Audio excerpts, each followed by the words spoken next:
Good day everyone, I am Rexie D. Sorillano, the first reporter of Group 2. The lesson that I am going to tackle is all about Lesson 2, Need Assessment. First, let's see what is the overview of this lesson. The overview of this lesson is, a needs assessment is the process of identifying and determining how to bridge the gap between an organization's current and desired state. More specifically, the process outlines which processes a team should prioritize, improve, or provide resources to meet its goals.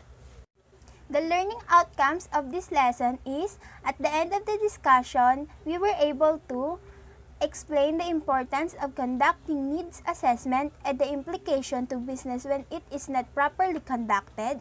Second and lastly, discuss organization analysis, person analysis, and task analysis and their interrelatedness. And now, let's proceed to the main discussion. What is need assessment? Needs assessment refers to the process used to determine whether training is necessary. Then why is need assessment necessary? Need assessment is important because a manager or other client asking for training, which focuses on closing skill gaps resulting from lack of knowledge or skill, could really be asking for or need something else, such as employee motivation, changing perspectives, or attitudes. And redesigning workflow, because if a manager requests training for a performance problem, what he or she is looking for is a solution to a problem that may or may not involve training. In conducting a needs assessment, your role is to determine if training is the appropriate solution. Needs assessment is the first step in the instructional design process, and if it is not properly conducted, any one or more of the following situations could occur. First, training may be incorrectly used as a solution to a performance problem, like this situation, when the solution should deal with employee motivation, job design, or a better communication of performance expectation. Second, training programs may have the wrong content, objectives, or methods. Third, trainees may be sent to training programs for which they do not have the basic skills, prerequisite skills, or confidence needed to learn.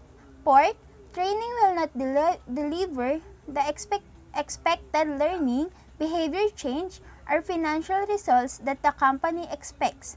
And lastly, money will be spent on training programs that are unnecessary because they are unrelated to the company's business strategy. The next question is, who should participate in needs assessment? Because the goal of needs assessment is to determine whether a training need exists, who it exists for, and for what task training is needed. It is important that all stakeholders are included in the needs assessment. Stakeholders include persons in the organization who have interest in training and development, and their support is important for determining its success or even its failure.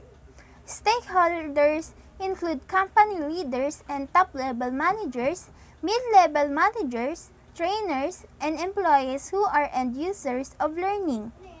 There are several ways to ensure the stakeholders are involved in needs assessment. One way is through establishing formal advisory groups that meet on regular basis to discuss learning issues. Another way is to ensure that relevant stakeholders are included in interviews, focus groups, crowdsourcing, and surveys used for needs assessment. Traditionally, only trainers were concerned with the needs assessment process. The next is the key concerns of company leaders, mid-level managers, trainers, and employees in need assessment. There's a three question in the slide. First is learning rewarded? Second, does learning help them to improve their job, performance, or meet their career goals? Third and lastly, is it easy to get access to formal and informal learning opportunities? Employees have several interests in need assessment. They also want to know if their manager can be expected to encourage them to take courses and programs or informally learn, and if they will provide support to apply what they have learned. Employees have to determine if they are motivated to learn as well as what tasks, knowledge, skills, or competences they need for their current job or career. Company leaders are usually involved in determining whether training meets the company's strategy and then providing the appropriate financial resources. It is upper-level managers are not usually involved in identifying which employees need training, the task for which training is needed, or knowledge, skills, abilities, and other characteristics needed to complete those tasks. This is the role of subject matter. Subject matter experts are employees, academics, managers, technical experts, trainers, and even customers or suppliers who are knowledgeable with regard to, first, training issues including tasks to be performed, second, the knowledge, skills, and abilities required for successful task performance, third, the necessary equipment, and fourth, the conditions under which the tasks have to be performed. A key issue with subject matter experts is making sure that they have knowledgeable about the content that training must cover, as well as realistic enough to be able to prioritize what content is critical to cover in the time allotted for the subject in the training curriculum. Subject matter experts must also have information that is relevant to the company's business and have an understanding of the company's language, tools, and products. There is no rule regarding how many types of employees should be represented in the group conducting the needs assessment. Still, it is important to get sample of job incumbents, employees who are currently performing the job. It involved in the process because they tend to be the most knowledgeable about the job and can be a great hindrance to the training process if they do not feel they have hand input into the needs assessment. The next is the advantages and disadvantages of need assessment techniques. Because no single method of conducting needs assessment is superior to the others, multiple methods are usually used. The methods vary in the type of information as well as the level of detail provided. The advantage of surveys is that information can be collected from a large number of persons. Also, surveys allows many employees to participate in the needs assessment process. However, when using surveys, it is difficult to collect detailed information regarding training needs, like face-to-face and telephone interviews, are time-consuming, but more detailed information regarding training needs can be collected. Focus groups. Focus groups are a type of subject matter experts interview that involves a face-to-face meeting with groups of subject matter experts in which the questions that are asked relate to specific training needs. Crowdsourcing can also be used for needs assessment. Crowdsourcing refers to asking stakeholders to provide information for needs assessment. With the increasing emphasis on total quality management, many companies are also using information about other companies' training practices, such as process known as benchmarking, to help determine the appropriate type, level, and frequency of training. And now, let's proceed to the needs assessment process. The first process is organizational analysis. Organizational analysis involves identifying whether training supports the company's strategic directions, whether managers, peers, and employees supporting training activity, and what training resources are available. It includes the company's strategic direction. The strategic role of training influences the frequency and the type of training and how the training function is organized in the company. In company in which training is expected to contribute to the achievement of business strategies and goals, the amount of money allocated to training and the frequency of training will likely be higher than in companies in which training is done haphazardly or with no strategic intent. Next is Support of managers, peers, and employees for training activities. The key factors for success are positive attitude among peers, managers, and employees about participation in training activities. Managers and peers' willingness to provide information to trainees about how they can use the knowledge, skills, or behaviors learned in training to perform their jobs more effectively, and opportunities for trainees to use training content in their jobs. A number of studies have found that peer and manager support for training is critical, along with employee enthusiasm and motivation to attend training.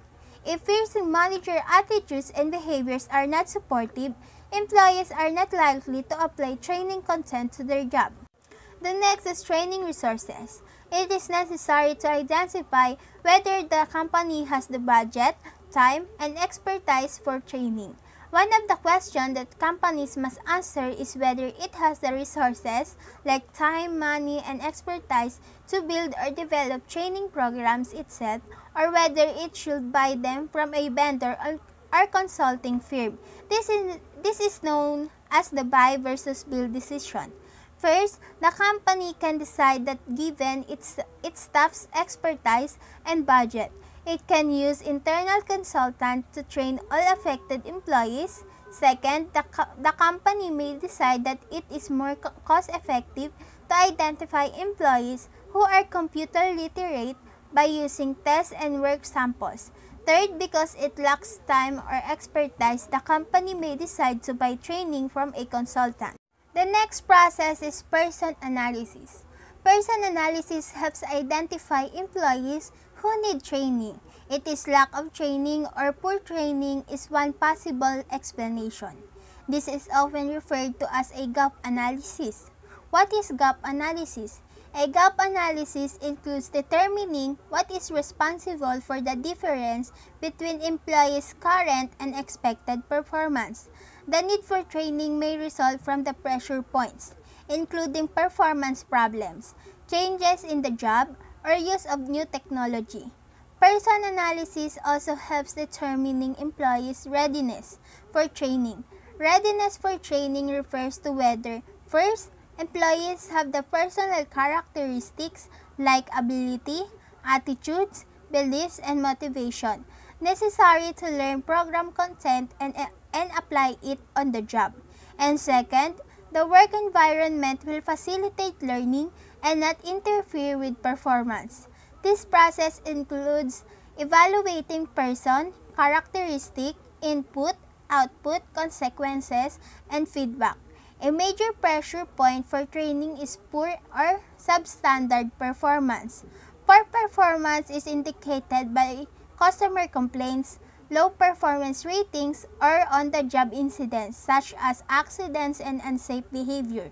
Another potential indicator of need for training is if the job changes such the current levels of performance need to be improved or employees must be able to complete new tasks. Person analysis have 5 processes. First, person characteristic. It is referred to employee knowledge, skill, ability, and attitudes. Second, input. Input relates to the instructions that employees what, how, and when to perform. Input also refers to the resources that the employees are given to help them perform. These resources may include equipment, time, or budget. Third, output. Output refers to the job's performance standards. Fourth, consequences. Consequences refer to the type of incentives that employees receive for performing well. And lastly, and fifth, feedback. Feedback refers to the information that employees receive while they are performing.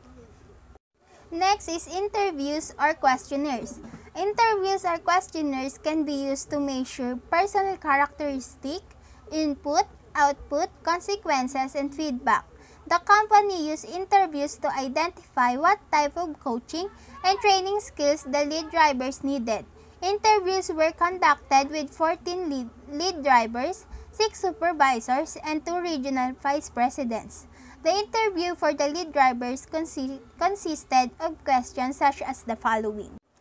The questions are, first, what types of situation call for coaching on your part? Second, what keeps you from being a good coach on the job? Third, how do you encourage or motivate other lead drivers? Do you use incentives or rewards? Do you try other things like compliments or personal attention? Fourth, what common types of performance problems do new hires have? Fifth, what were the biggest problems you encountered as a new coach and trainer? What mistakes did you make and what lessons have you learned over time? And lastly, tell me about a successful coaching experience and unsuccessful coaching experience. A number of research studies have shown that motivation to learn is related to knowledge gained, behavior changes, or skill acquisition resulting from training. Besides considering the factors of personal characteristic, input, output, consequences, and feedback in determining whether the training is the best solution to a performance problem. Managers should also take them into account when selecting which employees will attend a training program. These factors relate to the employee's motivation to learn.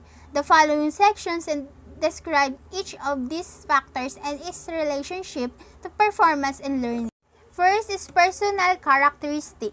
It includes basic skills, cognitive ability, language skills, and other traits that employees need to perform their jobs or learn in training and development programs effectively. Personal characteristics also include employees' age or generation, which might affect how they prefer to learn. The next is basic skills. Basic skills refer to skills that are necessary for employees to perform on the job and learn the content of training program successfully. Basic skills include cognitive ability and reading and writing skills. And next, cognitive ability. Research shows that cognitive ability influences learning and job performance. Cognitive ability includes 3 dimensions: verbal comprehension, quantitative ability, and reasoning ability. Verbal comprehension refers to the person's capacity to understand and use written and spoken language. Quantitative ability refers to how fast and accurately a person can solve math problems. Reasoning ability refers to the person's capacity to invent solutions to problems. Research shows that cognitive ability is related to successful performance in all jobs. The importance of cognitive ability for job success increases as the job becomes more complex. The next one is the reading ability. Readability refers to the difficulty level of written materials. Lack of the appropriate reading level can impede performance and learning in training programs. Material used in training should be evaluated to ensure that its reading level does not exceed that required by the job. A readability assessment usually involves analysis of sentence length and word difficulty. And lastly, self-efficacy. Self-efficacy is employees' belief that they can perform their job or learn the content of the training program successfully. The job environment can be threatening to many employees who may not have been successful performers in the past. Employees' self-efficacy level can be increased by, first, letting employees know that the purpose of training is to try to improve performance rather than to identify areas in which employees are incompetent.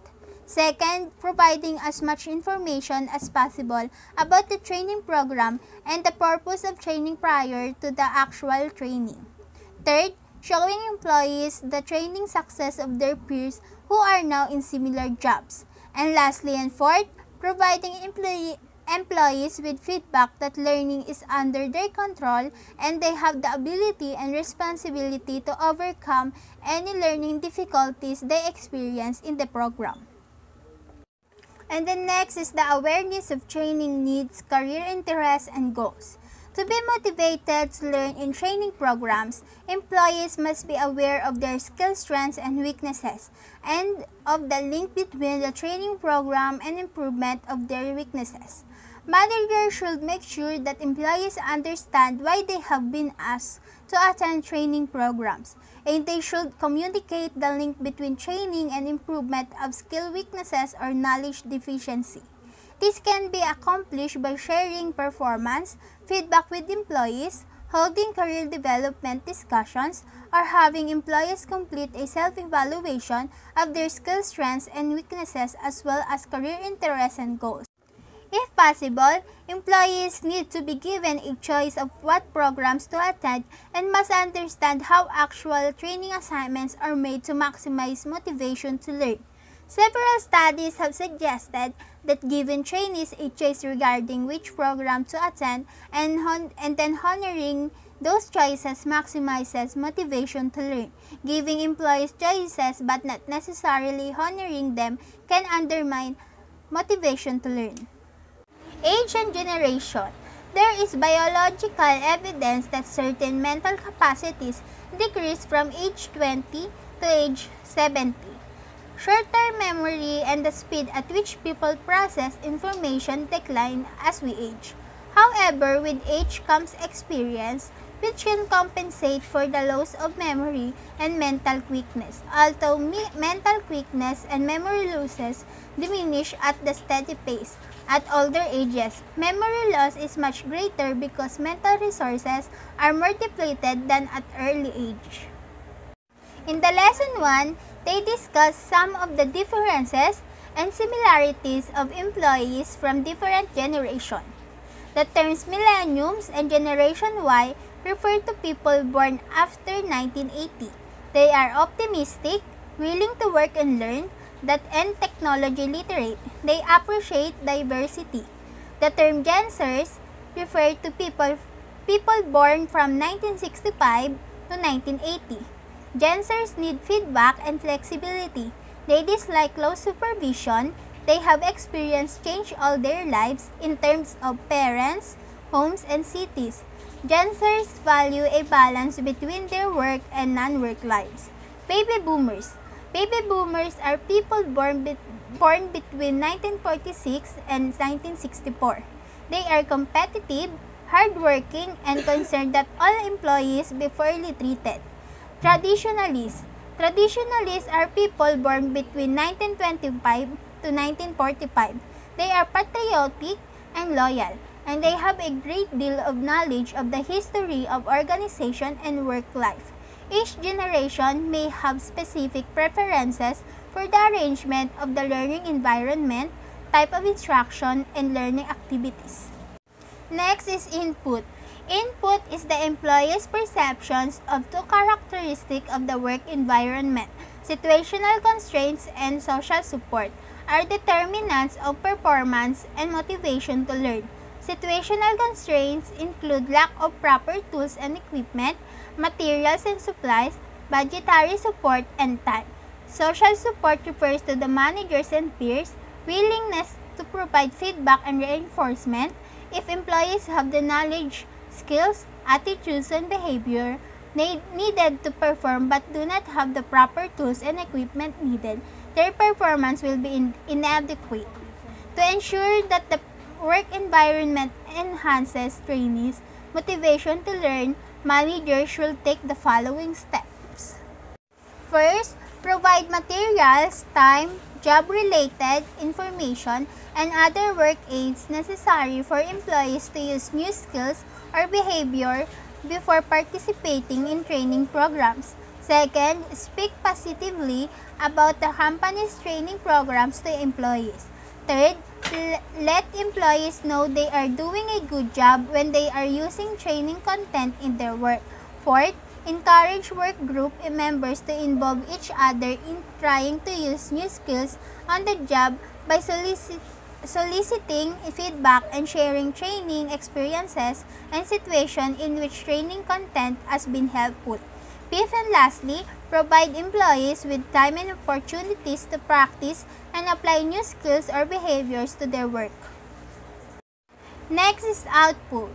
Output is a poor or substandard performance can occur on the job because of employees do not know at what level they are expected to perform. For example, They may not able to be aware of quality standards related to speed or the degree of personalization of service that is expected. Employees may have the knowledge, skill, and attitudes necessary to perform and yet fail to perform because they are not aware of the performance standards. Lack of awareness of the performance standard is a communication problem, but it is not a problem that training can fix. Understanding the need to perform is important learning. Trainees need to understand what specifically they are expected to learn in the training program to ensure that trainees master training content at the appropriate level. Trainees in training programs also need to understand the level of proficiency that is expected of them. For example, for tasks, level of proficiency relates to how well employees are to perform a task. For knowledge, level of proficiency may be related to a score on a written test. The standards or the level of performance is part of the learning objectives. Consequences if employees do not believe that rewards or incentives for performance are adequate. They will be unlikely to meet performance standards even if they have the necessary knowledge, behavior, skill, or attitudes. Also, work group norms may encourage employees not to meet performance standards. Norms refer to accepted standards of behavior for work group members. Consequences also affect learning in training programs. Incentive systems such as providing gift cards redeemable for food, clothes, or movies, or accumulating points that can be used towards paying for enrollment in future courses may be useful for motivating some employees to attend and complete training courses. One of the most powerful ways to motivate employees to attend and learn from training is to communicate the personal value of the training. Lastly, feedback. Feedback performance problems can result when employees do not receive feedback regarding the extent to which they are meeting performance standards. Training may not be the best solution to this type of problem if employees know what they are supposed to do, but do not understand how close their performance is to the standard. Employees need to be given specific, detailed feedback of effective and ineffective performance. For employees to perform to standard, feedback needs to be given frequently, not just during a yearly performance evaluation. Let's proceed to determining whether training is the best solution.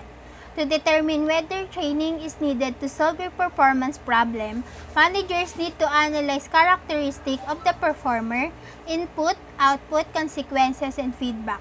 How might this be done? Managers should assess the following questions that you can see in the slides.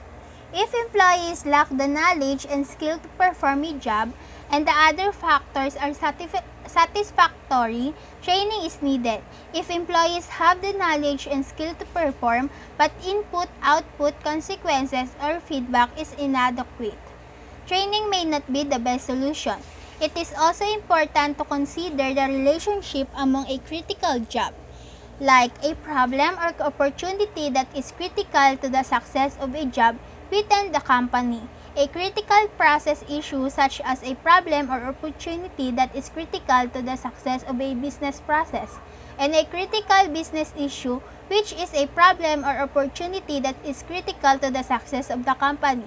If the critical job issue, critical process issue, and critical business issue are related, training should be a top priority because it will have a greater effect on business outcomes. Next is task analysis. Task analysis results in a description of work activities including tasks performed by the employee and the knowledge, skills, and abilities required to complete the task. Task. A task is the employee work activity in a specific job. Knowledge. Knowledge includes facts or procedures. Ability. Ability includes the physical and mental capacities to perform tasks. Other refers to the conditions under which tasks are performed. These conditions include identifying the equipment and environment that the employee works in, such as the need to wear an oxygen mask or work in extremely hot conditions, time constraints for a task like deadlines, safety consideration, or performance standards. Task analysis should be undertaken only after the organizational analysis has determined that the company wants to devote time and money for the training. Steps in a task analysis. A task analysis involves 4 steps. The first step is select the job or jobs to be analyzed. The second step is develop a preliminary list of tasks performed on the job by interviewing and observing expert employees and their managers and talking with others who have performed a task analysis. Third is validate or confirm the preliminary list of tasks. This step involves having a group of subject matter experts, job incumbents, managers, etc. Answer in a meeting or in a written survey several questions regarding the task. The types of questions that may be asked including the following. How frequently is the task performed? How much time is spent in performing each task? How important or critical is the task for successful performance of the job? How difficult is the task to learn? Is performance of the task expected of entry-level employees? And last step is, once the tasks have been identified, it is important to identify the knowledge, skills, or tasks that are difficult to learn or prone to errors such as decision-making or problem-solving tasks. That's all for my discussion for Lesson 2 Need Assessment. Again, I am Rexie D. Sorillano, the first reporter of Group 2. I am your second reporter. My name is Joellene Culanag, and I have a few topics to discuss in my presentation. My first topic to discuss will be about competency models. But before discussing competency models, we should first know what competencies are. Competencies are the set of skills, knowledge, abilities, and personal characteristics that enable employees to perform their jobs successfully.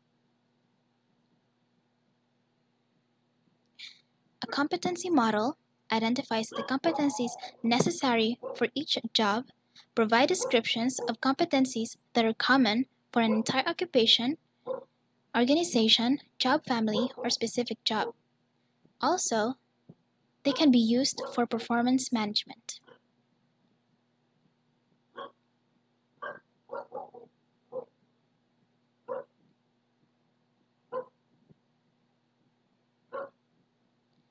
However, one of the strengths of competency models is that they are useful for a variety of human resource practices, including recruiting, selection, training, and development.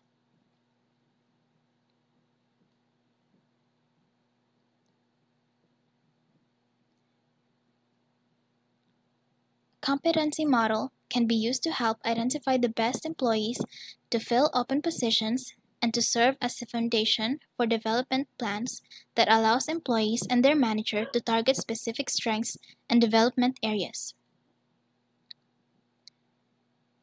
So what does a competency model look like? This is an example of a competency model. However, it is only the desired areas of which competencies are going to be listed. That's right. Organizations will list more competencies that they desire to use. It has organization, mission, and strategies. Why is this so? It is because competency models help in achieving the organization's goals and the vision through the use of competent employees. It also has job expectations and success criteria, integration with all people management processes, and common language.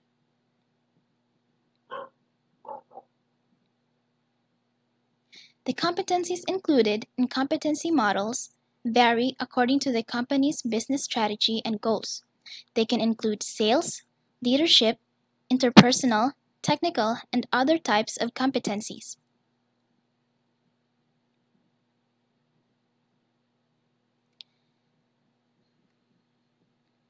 A competency model typically includes the name of each competency, the behaviors that represent proficiency in the competency, and levels that include descriptions representing demonstrated levels of mastery or proficiency.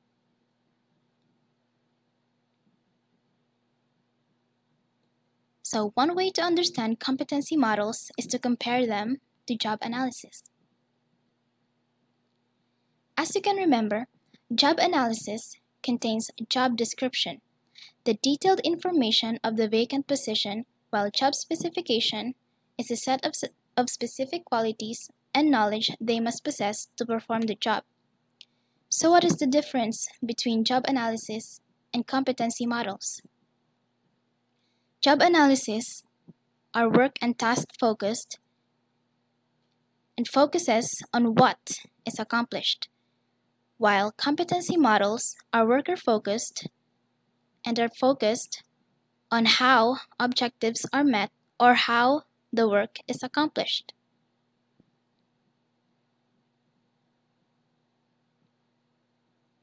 How are competencies identified and competency models are developed?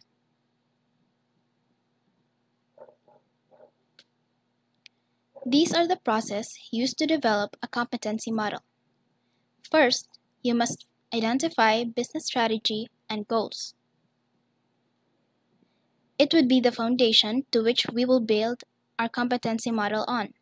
Next, we have to identify the jobs and positions.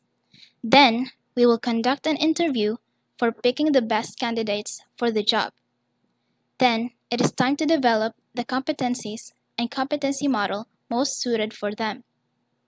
And lastly, validate and review the model. How would we do that? To validate and review a model, an organization can do a survey to the leaders and analyze the collected data, which will confirm the model. Competency models are useful for training and development in several ways. First, they identify behaviors needed for effective job performance. They provide a tool for determining what skills are necessary to meet today's needs as well as the company's future skill needs. They help determine what skills are needed at different career points. They provide a framework for ongoing coaching and feedback to develop employees for current and future roles. They also create a roadmap for identifying and developing employees who may be candidates for managerial positions or for succession planning. And lastly, they provide a common set of criteria that are used for identifying appropriate development training and learning activities for employees, as well as for evaluating and rewarding them. So on to the next topic, we have scope of needs assessment. Needs assessment is often skipped due to several reasons or assumptions like the training is always the issue or is mandated, or sometimes it is too costly, takes too long, and is too complex, and the managers sometimes do not cooperate. Despite these constraints, in conducting a needs assessment, it is necessary to determine if a problem or pressure point exists to identify the best solution, which could be training.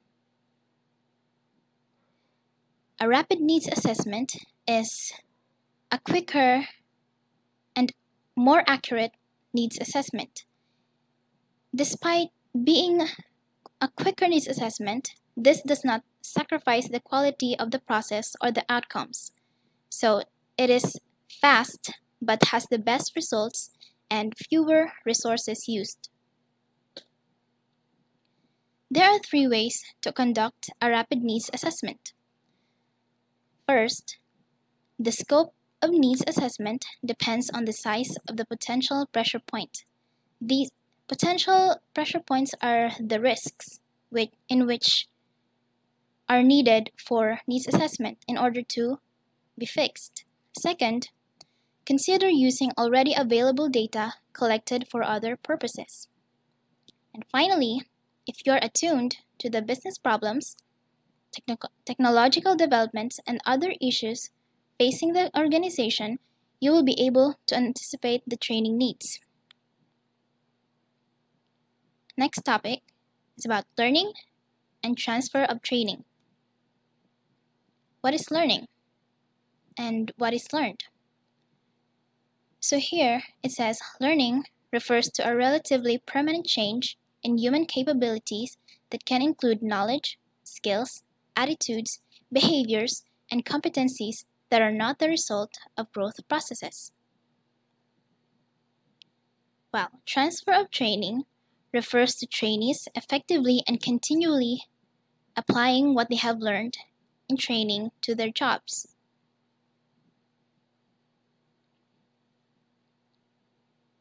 Generalization refers to a trainee's ability to apply what they learned to on-the-job work problems and situations that are similar but not necessarily identical to those problems and situations encountered in the learning environment.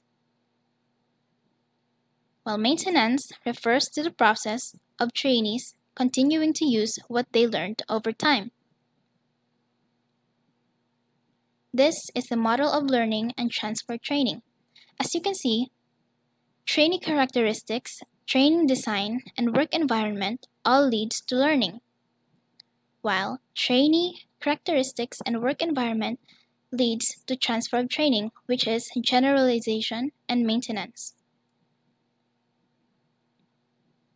So here are some few learning outcomes. Types of learning outcomes. First is verbal information. This includes names or labels, facts, and bodies of knowledge. Intellectual skills include concepts, rules, which are critical to solve problems, serve customers, and create products. While motor skills include coordination of physical movements. Then, attitudes are a combination of beliefs and feelings that predispose a person to behave in a certain way. Attitudes include a cognitive component, which is the beliefs, an affective component, the feeling, and an intentional component, the way a person intends to behave with regard to the focus of the attitude. Important work-related attitudes include job satisfaction, commitment to organization, and job involvement. And lastly, cognitive strategies regulate the process of learning. They relate to the learner's decision regarding to what information to attend to or pay attention to, how to remember it, and how to solve the problems. We will move on to learning theories. First, reinforcement theories. These emphasizes that people are motivated to perform or avoid certain behaviors because of past outcomes that have resulted from those behaviors. There are two processes in the reinforcement theory.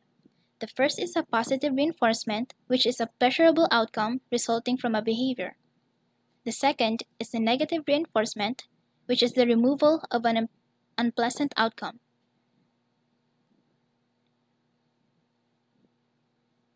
In reinforcement theory, the process of withdrawing positive or negative reinforcers to eliminate a behavior is known as extinction, while punishment is presenting an unpleasant outcome after a behavior, leading to a decrease in that behavior, while behavior modification is a training method that is primarily based on reinforcement theory.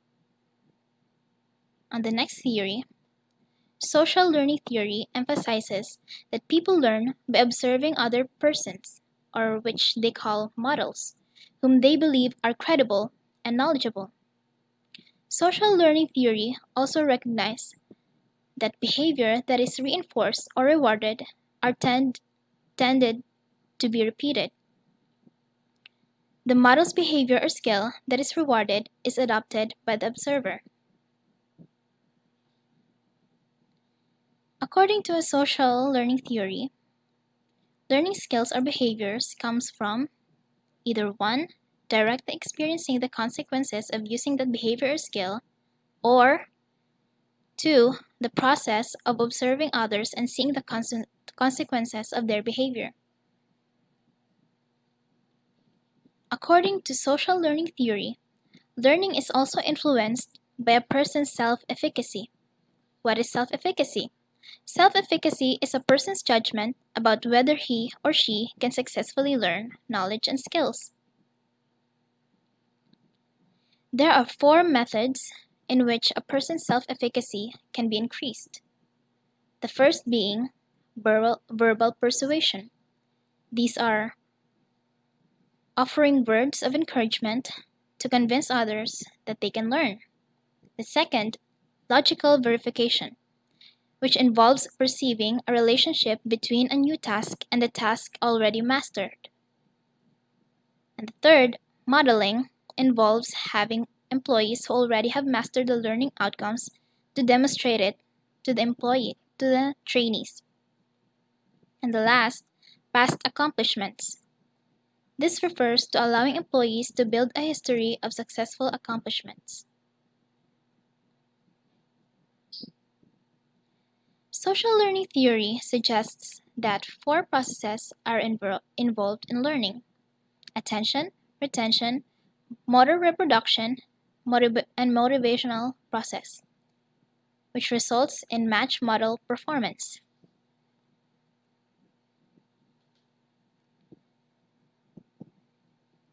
There are processes of social learning theory. First, attention suggests that persons cannot learn by observation unless they are aware of the important aspects of a model's performance. Attention is influenced by characteristics of the model and the learner. Learners must be aware of the skills or behavior they are supposed to observe. The model must be clearly identified and credible. The learner must have the physical capability or sensory capability to observe the model. Also, a learner who has successfully learned other skills or behaviors by observing the model is more likely to attend to the model.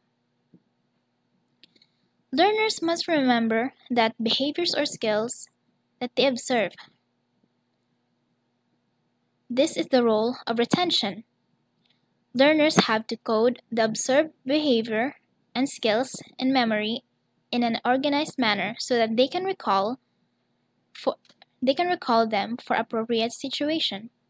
Behaviors or skills can be coded as visual images or symbols or verbal statements. While another process, motor reproduction, involves trying out the observed behaviors to see if they are the result in the same reinforcement that the model received. The ability to reproduce the behaviors or skills depends on the extent to which the learner can recall the skills or behavior. The learner must also have the physical capability to perform the behavior or exhibit the skill. Learners are more likely to adopt a modeled behavior if it results in positive outcomes. Lastly, social learning theory emphasizes that behaviors are reinforced, a motivational process that will be repeated in the future. Another theory, or goal theories, are: first theory is goal setting theory. This assumes that behavior results from a person's conscious goals and intentions. Goals influence a person's behavior by directing energy and attention, sustaining effort over time, and motivating the person to develop strategies for goal attainment. Research suggests that specific challenging goals result in better performance than vague and challenging goals. Goals have been shown to lead to high performance only if people are committed to the goal. Employees are less likely to be committed to a goal if they are believed that it is too difficult. Goal setting theory also is used in training program design. Goal setting theory suggests that learning can be facilitated by providing trainees with specific challenging goals and objectives. Goal orientation refers to the goals held by a trainee in a learning situation. Goal orientation can be included in a learning orientation or performance orientation. What is learning orientation? Learning orientation relates to trying to increase ability or competence in a task. People with a learning orientation believe that training success is defined as showing improvement and making progress. They prefer trainers who are more interested in how trainees make learning than in how they are performing, and view errors and mistakes as part of the learning process. On the other hand, performance orientation refers to learners who focus on task performance and how they compare to others. Persons with a performance orientation divide success as high performance relative to others, value high ability more than learning, and find that errors and mistakes cause anxiety and want to avoid them. Need theories. They help explain the value that a person places on certain outcomes. A need is a deficiency that a person is experiencing at any point in time. A need motivates a person to behave in a manner that satisfies the deficiency. Abraham Maslow's and Clayton Alderfer's need theories focused on physiological needs, relatedness needs, which are the needs to interact with other persons, and growth needs, self-esteem and self-actualization.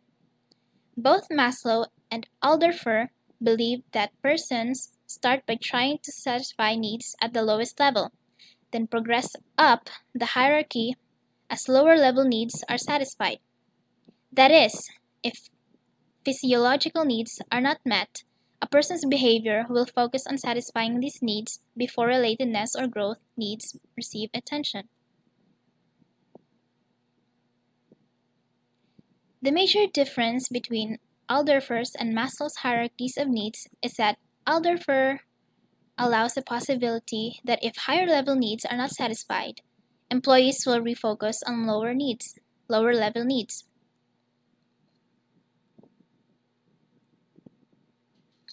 Need theories suggest that to motivate learning, trainers should identify trainees' needs and communicate how training program content relates to fulfilling these needs.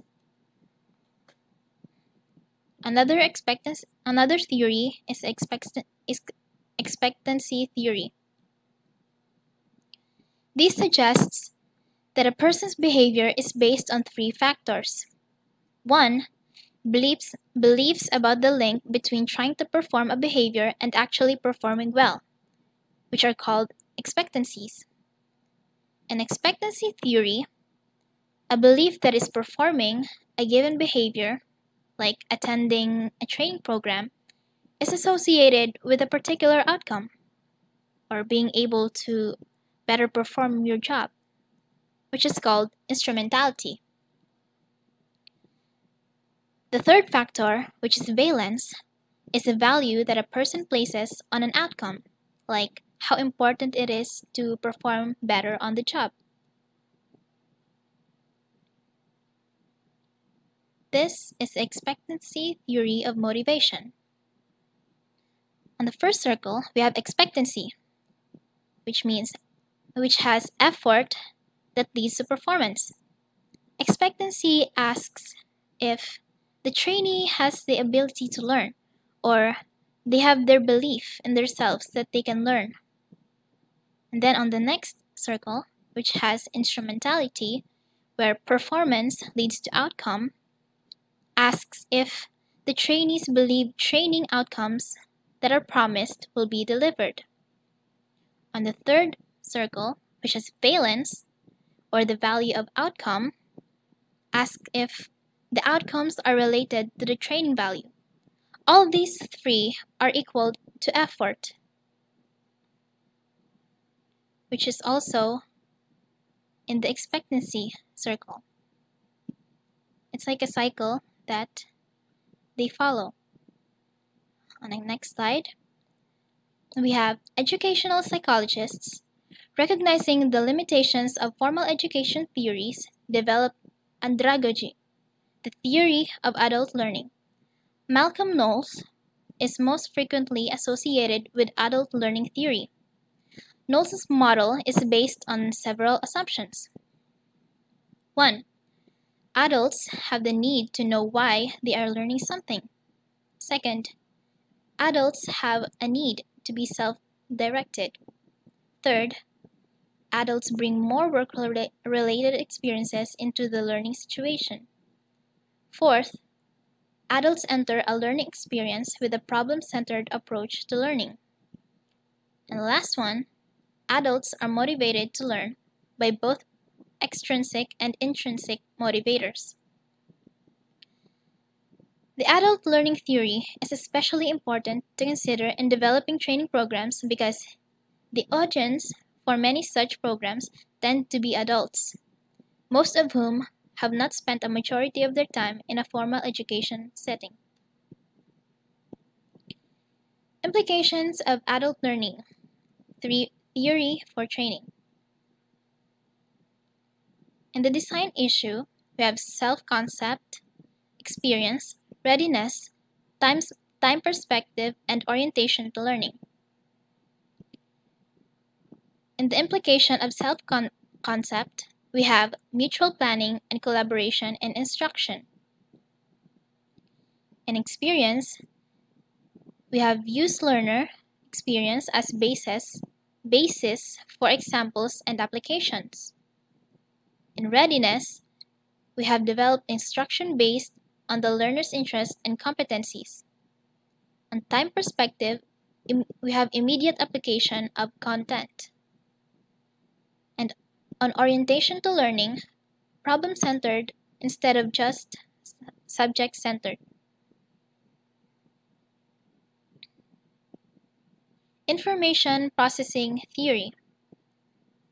Compared to other learning theories, information processing theories give more emphasis to the internal processes that occur when training content is learned and retained. Information processing theories propose that information or messages taken in by the learner undergo several transformations in the human brain. Information processing begins when a message or stimulus, which could be a sound, smell, touch, or picture, from the environment is received by receptors, which can be ears, nose, skin, and eyes. The message is registered in the senses and stored in the short-term memory, and then it is transformed or coded for storage in the long-term memory. Besides emphasizing the internal processes needed to capture, store, retrieve, and respond to messages, the information processing model highlights how external events influence learning. These events include 1. Changes in the intensity or frequency of the stimulus that affect attention. Second, informing the learner of the objectives to establish an expectation. Third, enhancing perceptual features of the material or stimulus, drawing the attention of the learner to certain features. Verbal instructions, pictures, diagrams, and maps suggesting ways to code the training content so that it can be stored in memory. And fifth, meaningful learning contexts like examples or problems, creating cues that facilitate coding. And the last one, demonstrating or verbal instructions helping to organize the learner's response as well as facilitating the selection of the correct response. This is the model of a human information processing. Just like I have mentioned earlier, the stimulus or message, which comes from the environment, are received by the receptors. Then it is sent to the sensory register, which is turned into short-term memory. And then, as time passes, it becomes long-term memory. In response generator, it turns to effectors, which becomes feedback and reinforcements. Transfer of training theory. Transfer of training is more likely to occur when the trainee works on tasks during training, like knowledge, equipment, or processes that are very similar, if not identical, to the work environment. Transfer of training is more difficult when tasks during training are different from the work environment, like far transfers, such as applying customer service principles to interaction with an angry customer in front of a long line of customers at a cash register. The tasks that are used during training relate to the training objectives.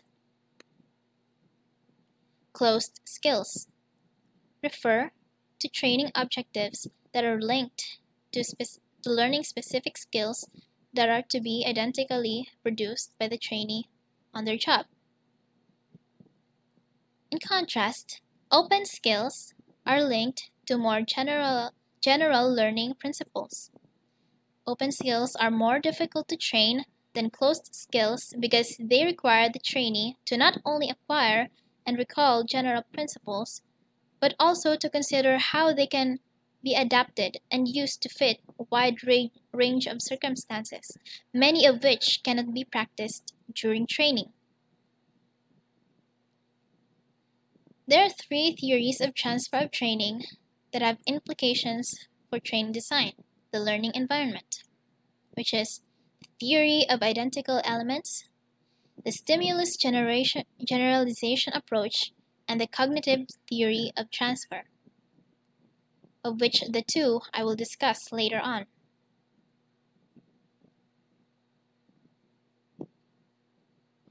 In transfer of training theories, we have identical elements, stimulus generalization, and cognitive theory.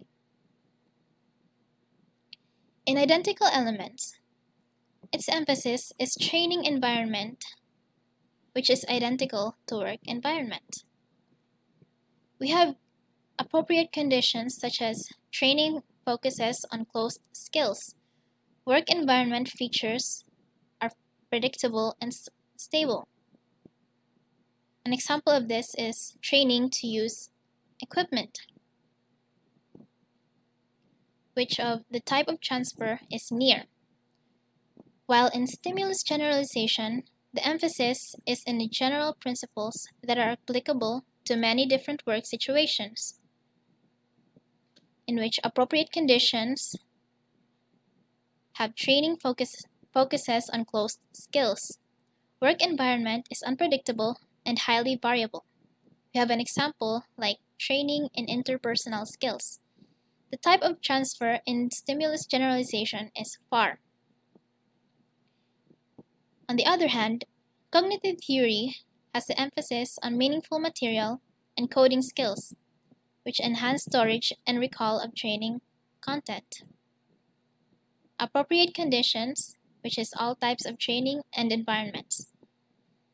Unlike identical elements and stimulus generalization, cognitive theory has a type of transfer both near and far. The theory of identical elements proposes that transfer of training occurs when what is being learned in the training session is identical to what the trainee has to perform on the job. Transfer will be maximized to the degree that the tasks, materials, equipment, and other characteristics of learning environment are similar to those encountered in the work environment. Job similarity can be used as one measure of the extent to which training in the knowledge and skills required for one job prepares an employee to perform a different job. The theory of identical elements has been applied to many training programs, particularly those that deal with the use of equipment or that involve specific procedures that must be learned. Identical elements theory is particularly relevant in making sure that near transfer occurs. Near transfer refers to the trainee's ability to apply learned capabilities exactly to the work situation. Identical element theory does not encourage transfer, where the learning environment and the training environment are not necessarily identical. This situation arises particularly in interpersonal skills training.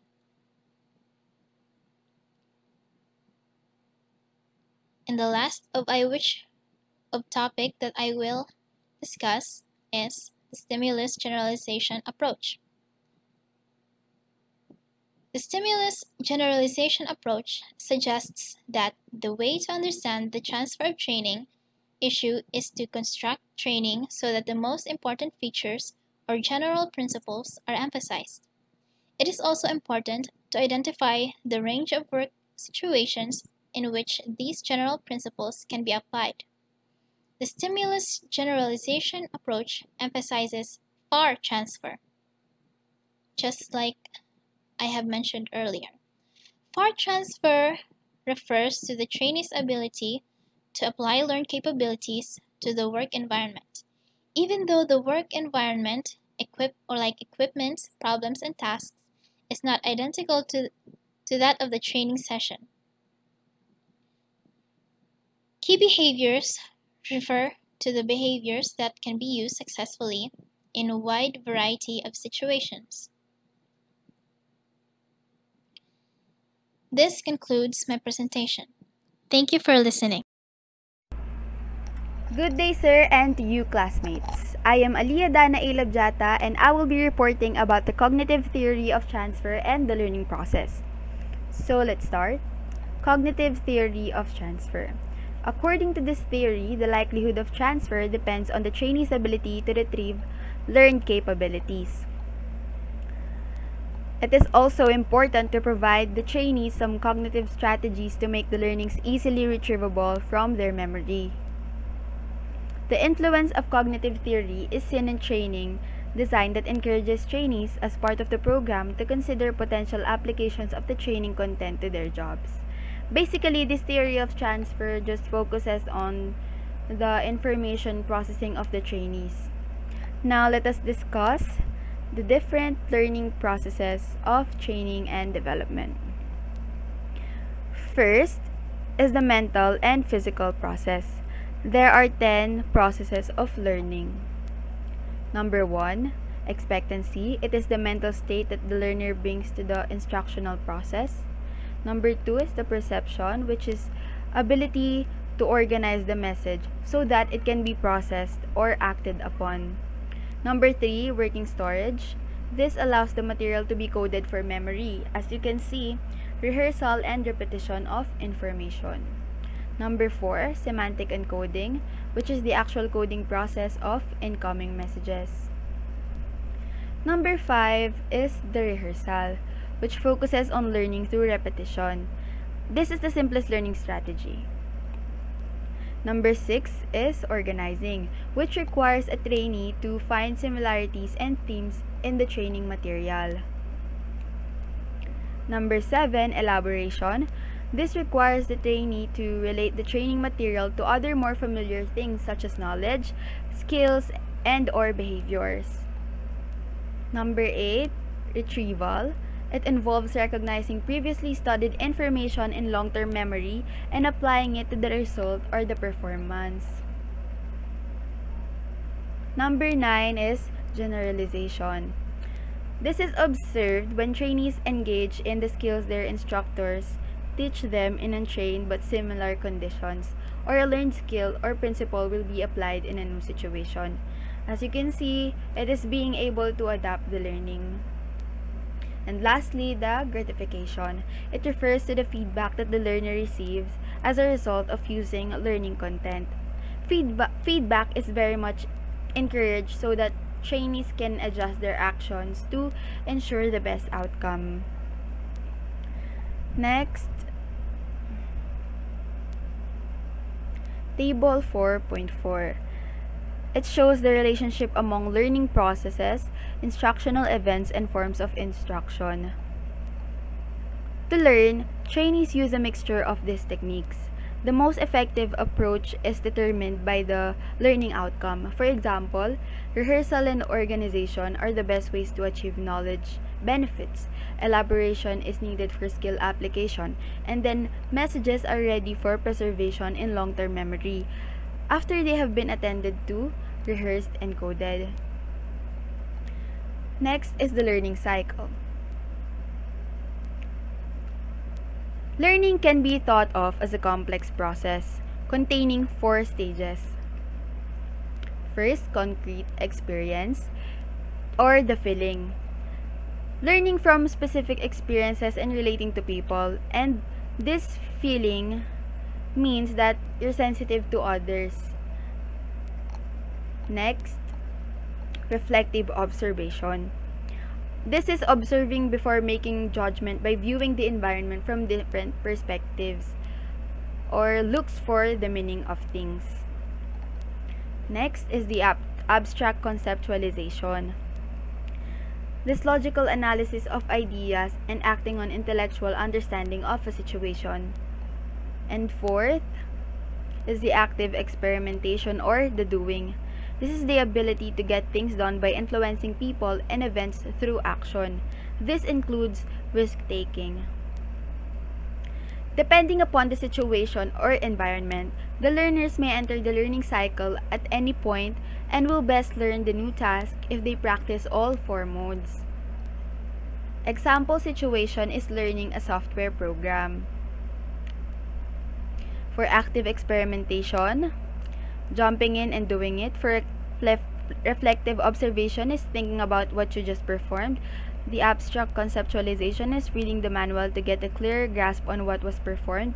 And the concrete experience is using the help feature to get some expert tips. According to the IM, first, a trainee encounters a concrete experience, then followed by thinking about the problem, which leads to solving it, and lastly, implementation of ideas regarding the problem. Next, questionnaires. Researchers have developed questionnaires to measure trainees' weak and strong points in the learning cycle. Some may have a propensity to choose one stage of the learning curve over another, or to skip those stages entirely, and so competence in each of the 4 levels is essential for successful learning. Table 4.5 shows the characteristics and dominant learning stage of individuals in each style, called divergers, assimilators, convergers, and accommodators. As you can see in the table, every learning type has dominant learning abilities that includes any two of the 4 stages that I mentioned earlier. Take note that the researchers do not believe on whether or not we have learning patterns and interests, and whether or not they can be assessed in a variety of ways. It is critical that teaching or preparation plans be decided first by what is being learned or the learning outcomes when attempting to adapt curriculum to learning preferences. Then, in order to adapt the teaching or educational approach, learning preferences should be considered. Next is implications of the learning process and transfer of training and instruction.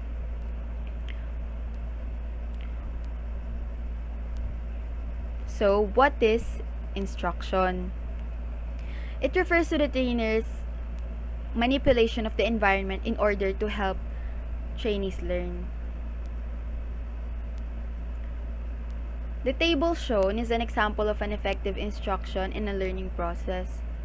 Next, employees need to know the objectives. So what is objective? Objective refers to the purpose and expected outcome of training activities. It is believed that employees learn better when they grasp the training program's objective. Next, there are 3 components of training objective. First, the outcome, which is a statement of what the employee is expected to do. Next is the criterion, which is a statement of the quality or level of performance that is acceptable. And third is the condition, in which a statement under which the trainee is expected to perform the desired outcome. So table 4.7, these are just verbs that can be used for cognitive, affective, and psychomotor, or the physical abilities and skills outcomes. Table 4.8 is just an example of characteristics of good training. Ayan. So as you can see, provide a clear idea of what the trainee is expected to be able to do at the end of the training, and so on. Next, table 4.9 is just an example of learning objectives. Next is what the employees need in order to really learn, understand, and improve their knowledge and skills during training. First, employees need meaningful training content. Employees are most capable of understanding if the instruction is related to their actual work environments and tasks. In other words, if it is relevant to them. To make training material more relevant, the message can be delivered using definitions, terms, and examples that trainees are familiar with. Would you give a flight attendant tasks that are for engineers? Of course not. Next, training context. This is the physical, intellectual, and emotional environment. This is the 360 degree of contexts. So, environment, mental, emotional, culture, social, and technology. Next is the useful techniques to convince the trainee that the training program is meaningful.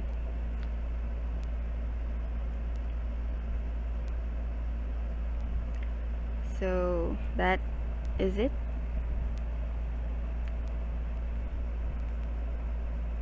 Second, employees need opportunities to practice. Why? Because practice makes perfect. For practice to be effective, it should involve active trainees that are dominated to succeed. Trainees need to continue to practice even if they have been able to perform the objective several times, or also known as overlearning. Next, instructors should provide appropriate time to avoid unproductivity and include the appropriate unit of learning so that the trainees can understand the relevance of the program. Under this is the pre-practice conditions.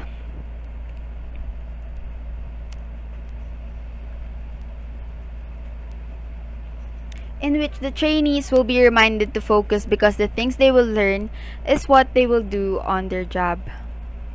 In this, trainers should 1. Provide proper information to avoid misunderstandings and future complications. Number 2. Encourage trainees to develop strategies such as metacognition and self-regulation. Metacognition refers to an individual's control over one's thinking, and self-regulation is the ability to monitor and manage one's energy states, emotions, thoughts, and behaviors. Number 3 is to provide advanced organizers such as outlines, text, diagrams, and graphs that help trainees organize the information that will be presented and practiced. Number 4 is to help trainees set challenging mastery. Number 5 is to create realistic expectations for trainees by communicating what will occur in training. And lastly, communicate and clarify the roles and the responsibilities of team members. Next, table 4.10. This is just an example of questions that encourage self-regulation, so let us move on to the next. Practice involves experience. Learning will not occur if employees practice only by talking about what they are expected to do. The conventional wisdom that we are all familiar with, learn from your mistakes. However, some people feel that errors are frustration that leads to anger and despair. That is why we also have error management training. This refers to giving trainees opportunities to make errors during training, and in this, trainees are reminded that errors can help learning.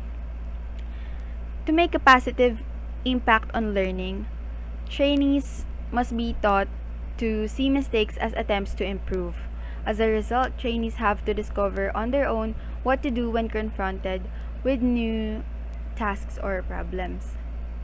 So next is the massed versus paced practice. Mass practice requires performers to do job over a period of time. This takes occasional breaks between long periods of instruction and skill development. And next is the spaced practice. This involves spreading the work over a period of time with frequent breaks. So this is more relaxing than the other one. Overall, task complexity. It is the degree for the need to integrate complicated interactions among different mental and physical aspects of a task. And mental requirements is the degree to which the task requires the subject to use or demonstrate mental skills or cognitive skills or abilities to perform the task. And the physical requirements is the degree, of course, to which the task requires the subject to use physical skills to perform the task. Table 4.11, as you can see, it shows the example of the three. Next, whole versus part practice. Whole practice requires an individual all tasks at the same time, and the part practice requires an individual to do tasks individually as soon as it is introduced. Next, effective practice conditions. Practice must be related to the training objectives, of course. The trainer needs to consider the adequacy of the trainee's performance. And then the trainer must decide if trainees will be able to diagnose their own performance and take corrective steps on their own, or whether they will need assistance from the trainer or another trainee. Next, employees need to commit training content to memory. Memory works by processing stimuli we perceive through our senses into short-term memory. If the information is determined to be important, it moves to long-term memory, where new interconnections are made between neurons or electrical connections in the brain. To create long-term memory, trainings must be explicit. Number 1, create the concept map to show relationship among ideas. Number 2, use multiple forms of review, including writing, drawings, and role-playing to access memory through multiple methods. And 3, remind trainees of knowledge that they already know and that are important to the current training content, and establishes a connection to long-term memory, which serves as a basis for remembering the latest training material. And 4, external retrieval cues can also be useful. Next, reflection and automatization and boosters. Next, so reflection, as we all know, it is the short amount of time that we spend to think about how we performed or how we did. Next is the automatization.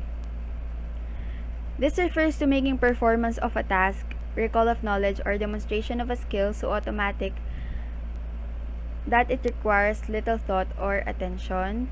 And the boosters, which refers to retrieval opportunities that can help the learner's brain consider training information as important and help retain it.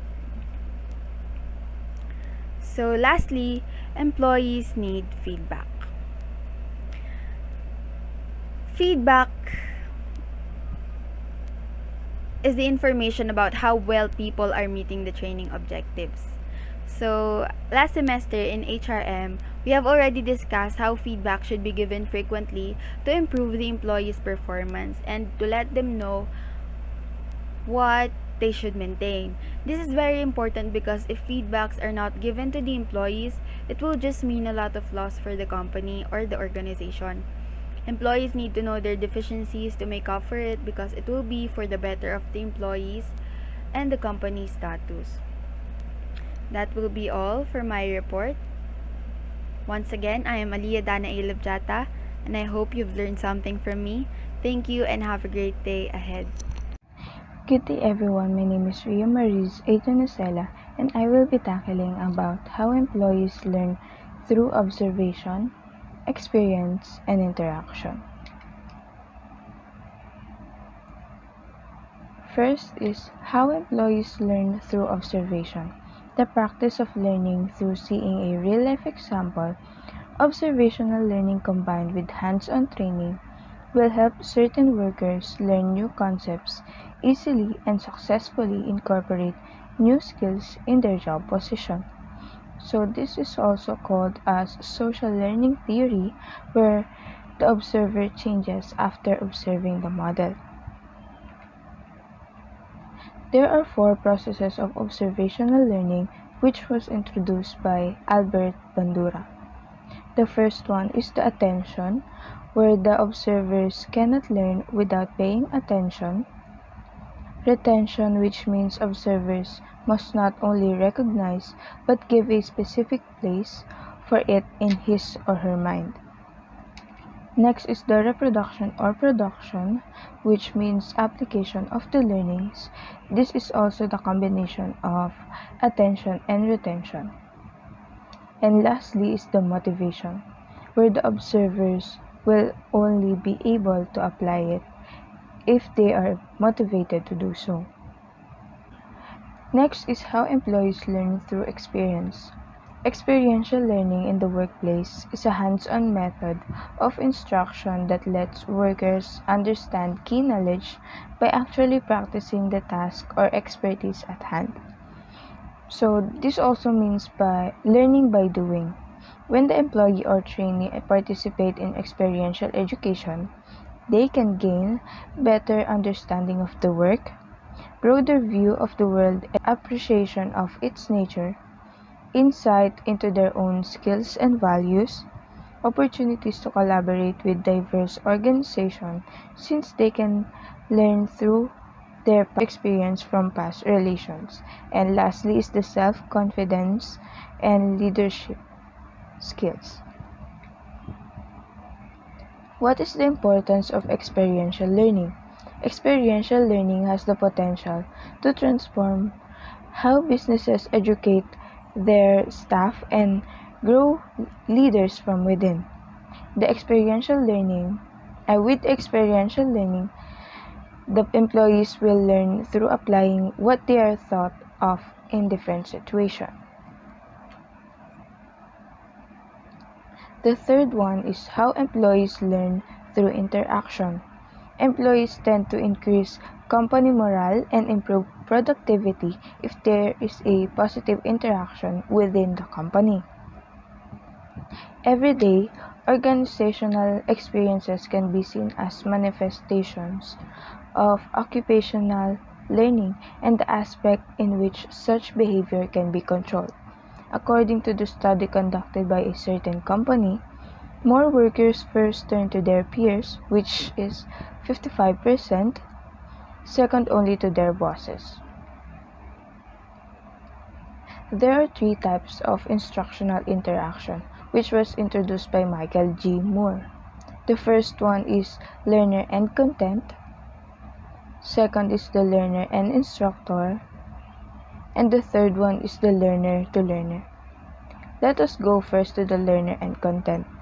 Learners have recently engaged with programming presented on radio and television shows as well as the multimedia files on audio tape, videotape, and computer software. In this type of instructional interaction, the learner will be able to learn by directly interacting with the materials.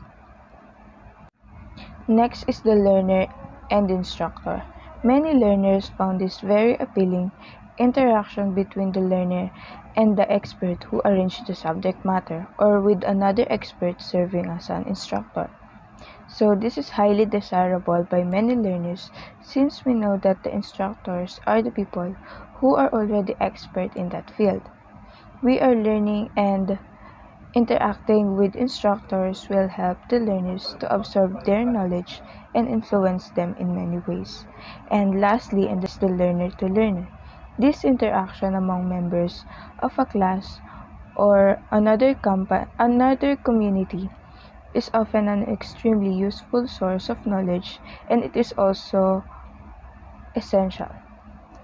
So we mostly hear this especially in school, where teachers tell their students that if in case they did not understand the lesson, they can reach their classmates because they have the same level of adapting a new knowledge, and it is the same with the employees. They can adapt to changes and things regarding the learnings if they will be helped by their co-learners, co-workers. Next is the communities of practice or COPs. These are groups of employees who work together, learn from each other, and develop a common understanding of how to get work accomplished. So this was proposed by Jean Love and Etienne Wenger, a group of people who share a common concern, who came together to fulfill both individual and group goals. Let us go now with how employees need the training program to be properly coordinated and arranged. But first, let us define what is training program. Training program enables you to improve the skills that each employees want to enhance. A learning program raises all workers to a greater level such that they all have comparable experience and expertise. So, why employees need a training program to be properly coordinated and arranged? Because training programs will improve the employee and it will be their way to learn about the job in the company. So, if the training program is not effective, then it will be just a waste of time and effort for both trainees and trainers. What should we do before, during, and after the training program? First, the trainees need to consider why they are attending training and set specific learning goals as a part of completing an action plan. Also, trainees need to complete any assigned pre-training assignments. So, during the training program, trainees need to be involved, participate, and share experiences in discussion, to practice, and to ask questions if they are confused. And after the training program, the trainees need to review and work toward reaching the goals established in their action plan. They need to be willingly change and ask peers and managers to help if they need it. Next is the self-management. It is the attempt of an individual to regulate some aspects of decision-making. Employees should be prepared to self-management their use of newly learned skills and habits on the job as part of their training. This involves setting goals using newly learned capabilities, applying it to the job, determining how the learned capabilities will be used in the future, and engaging in self-reinforcement.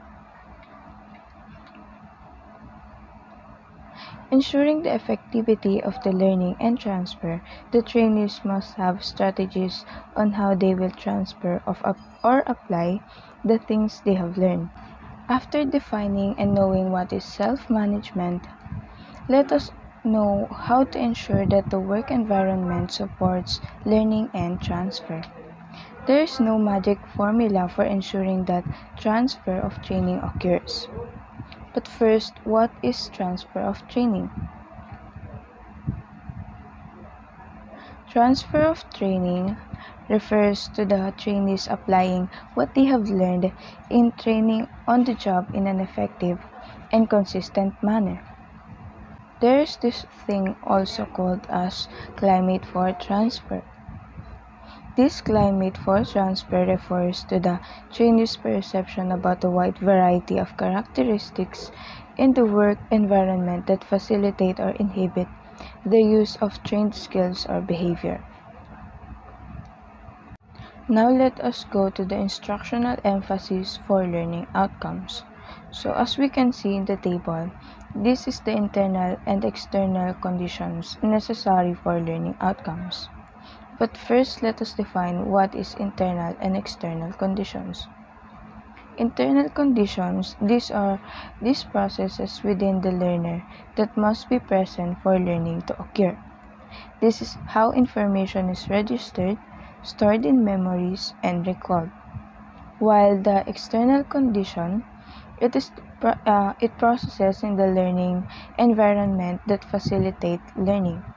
Physical learning environment as well as the opportunities to practice and receive feedback and reinforcement.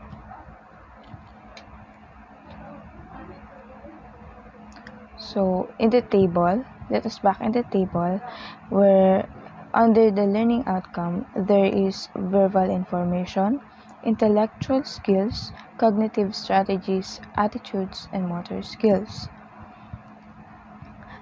The first one is the verbal information, which is the labels, facts, and proposition. The internal conditions necessary for that learning outcome is previously learned knowledge and verbal information and strategies for coding information into memory, while the external conditions necessary is repeated practice, meaningful chunks, advanced organizers, and recall cues.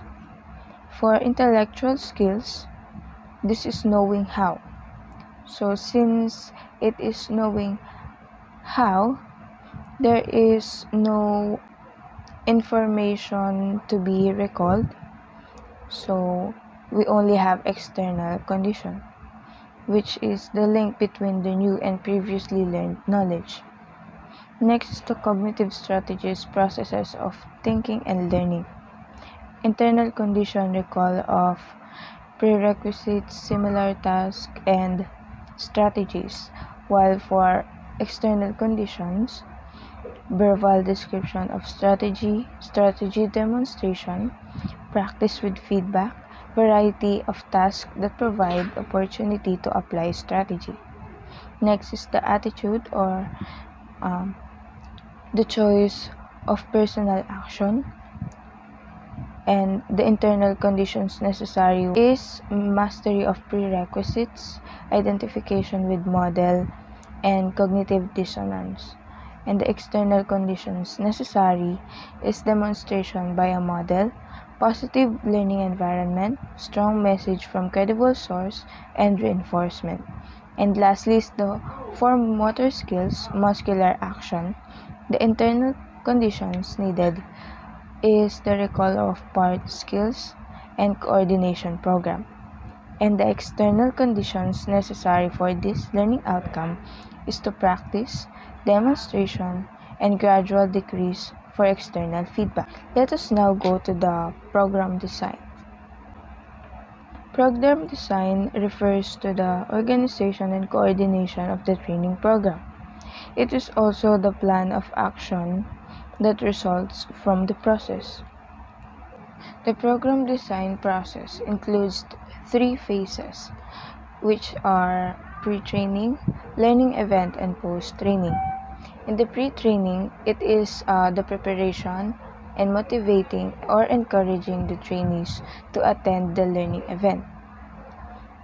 In the phase of learning event, it is needed to provide or prepare instruction, physical environment, and facilitating. While in post-training, it is needed to be encourage the learners to apply what they have learned from the training. Next is selecting and preparing the training site. But first, what is training site? Training site is where the training will be conducted. It must be comfortable and accessible, quiet, private, and free from interruption. Sufficient space for trainees to move around easily, offers enough room for trainees, and has a good visibility. Details to be considered in the training room. The first one is the noise. The training site must be noise-proof as much as possible to avoid distraction, or at least less noise is absorbed so the trainees will be able to focus. Next is the colors. Psychology of colors tells what or how it can affect an individual. Most of the offices or training sites uses bright colors for relaxed mood or vibe of the place. Next is the room structure. This is the way that the training site was built or arranged. It also affects the mood of the training. For example, there are many trainees but you chose a narrow place as a training site.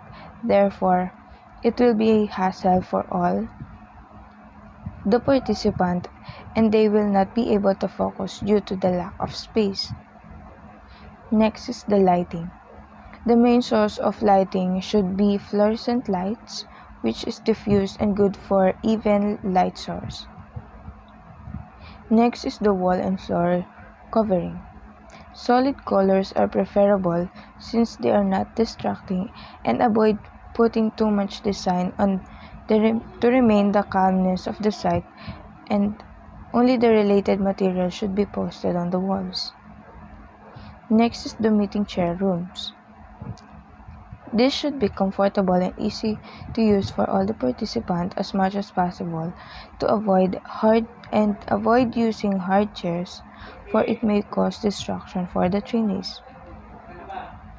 Next is the glare.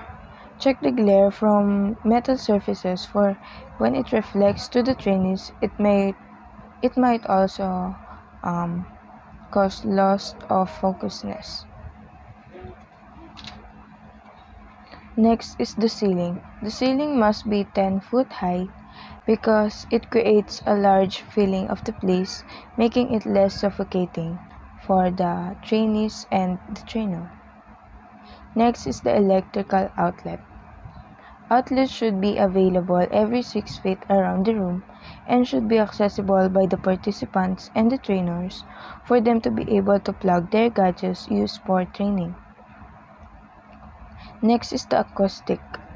Monitor the sound system to be used before the training or the program starts, and make sure that the sounds are clear and enough volume, not too soft and too hard.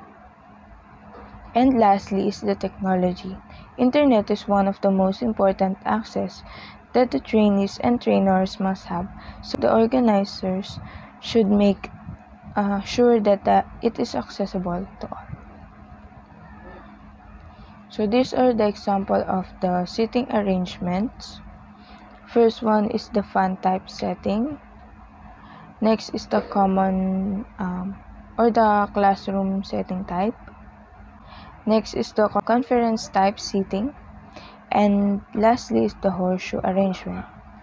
Why seating arrangement is important?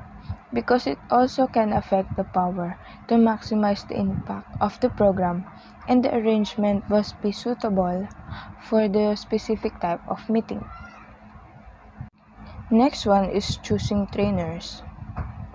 Trainers, whether from outside or inside the company, should have expertise in the topic and experience in training.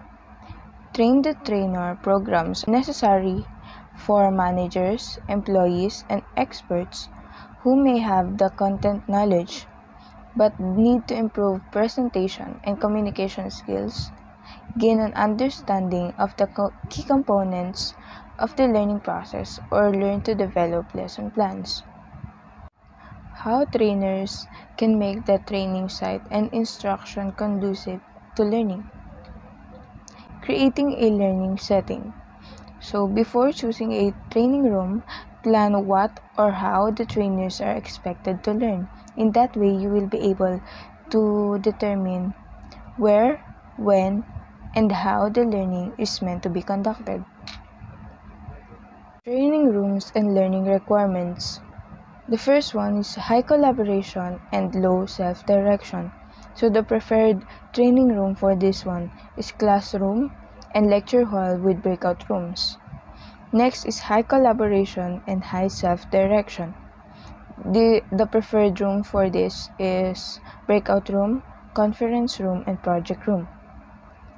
The third one is low collaboration and low self-direction. The preferred training rooms for this is classroom, computer classroom, and lecture hall.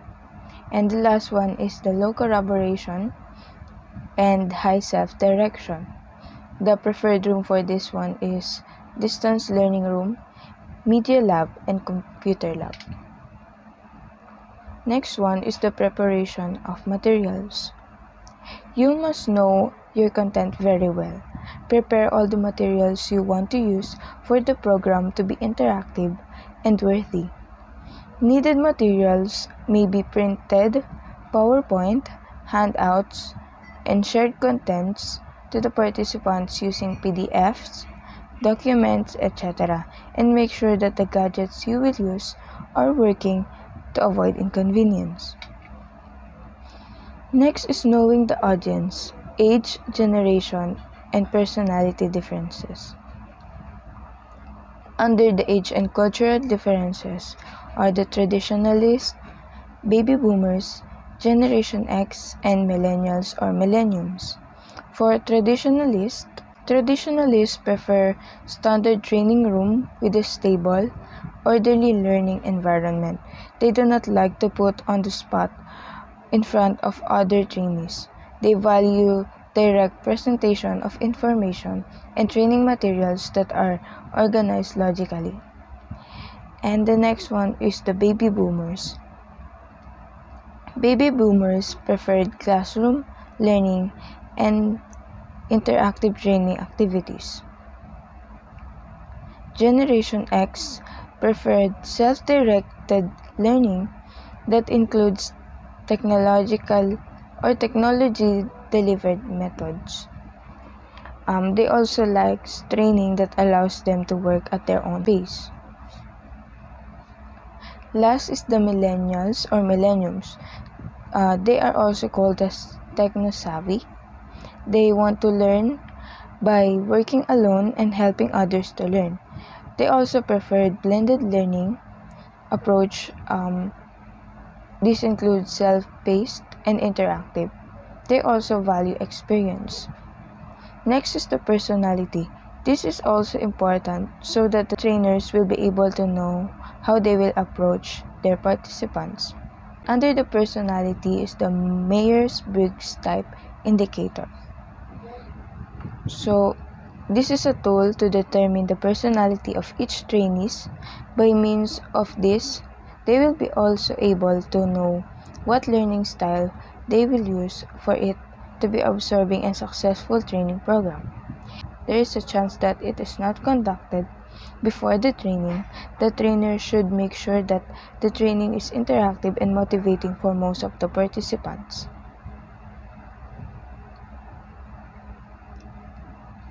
Next is the pre-training. In pre-training, enhancing motivation to learn through communication, pre-work, and manager involvement. Communicating with the trainees help them to be motivated to attend the training through either testimonials, discussing with the plans for the training, what to anticipate, and this communication can help both trainees and trainers to improve before the actual training and to adjust for each other. Enhance motivation to learn through communications, pre-work, and manager involvement.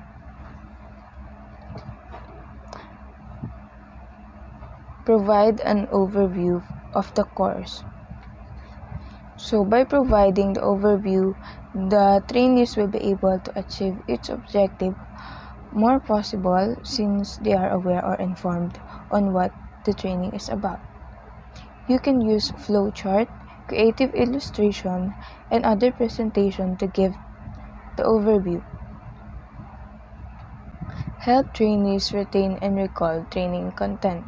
You need to carefully consider if you can chunk learning topics into short sessions of no longer than 20 minutes in length. So the trainers must make sure that the program is still absorbable for the trainees even if it will take a long time. You can have at least breaks in between the session so that the motivation is still there, and make the program interactive so they will still be able to recall all the things discussed. So, application assignment. This application assignment helps trainees to understand the link between the learned capabilities and the real-world application. Next is the classroom management.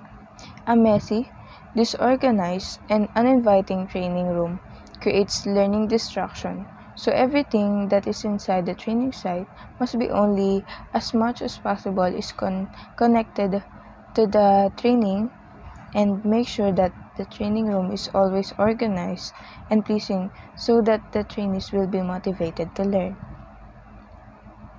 Next is interacting with the trainees. As the trainer, you carry the responsibility for the trainees' learning experience. Not only you are responsible for the knowledge that the trainees shall acquire from it, but they are also responsible for the trainees themselves. As what I have said in the first part of my report, employees really learn from interacting with each other. So it would be more fun, but you still can gain a lot of knowledge and learnings. Next is leading a discussion. Following the selection of objectives, consider what topics will be explored, time estimates, the best form of sitting for the conversation, and supplies required such as photographs, PowerPoint slides, or handouts.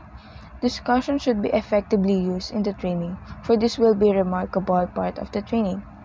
It should not be a one-way discussion, but it should make the trainees think, concerned, and analyze regarding the discussed topic. In this way, the trainees can challenge their knowledge about what they have learned in the discussion. Dealing with the disruptive trainees. Try using exercises to keep trainees moving, involved, and energized, whether they disrupt, sleep in, or continuously interrupt training sessions. So we cannot avoid disruptive trainees because there will always be a destructive trainees. So we must make sure that the training is interactive and very fulfilling for the part of trainees and trainers, so that everyone will learn from this program. Last is the managing group dynamics. By altering learners' roles in the room, group dynamics may be influenced. Pay attention to group dynamics by moving around the room and observing which groups are irritated or distracted, who are excluded, and who is in control. It is the responsibility of the trainer to ensure that everybody in a team has the ability to participate. So, with managing good group dynamics, you will be able to avoid or prevent having a disruptive trainees. So, that's all for my report. Thank you for listening.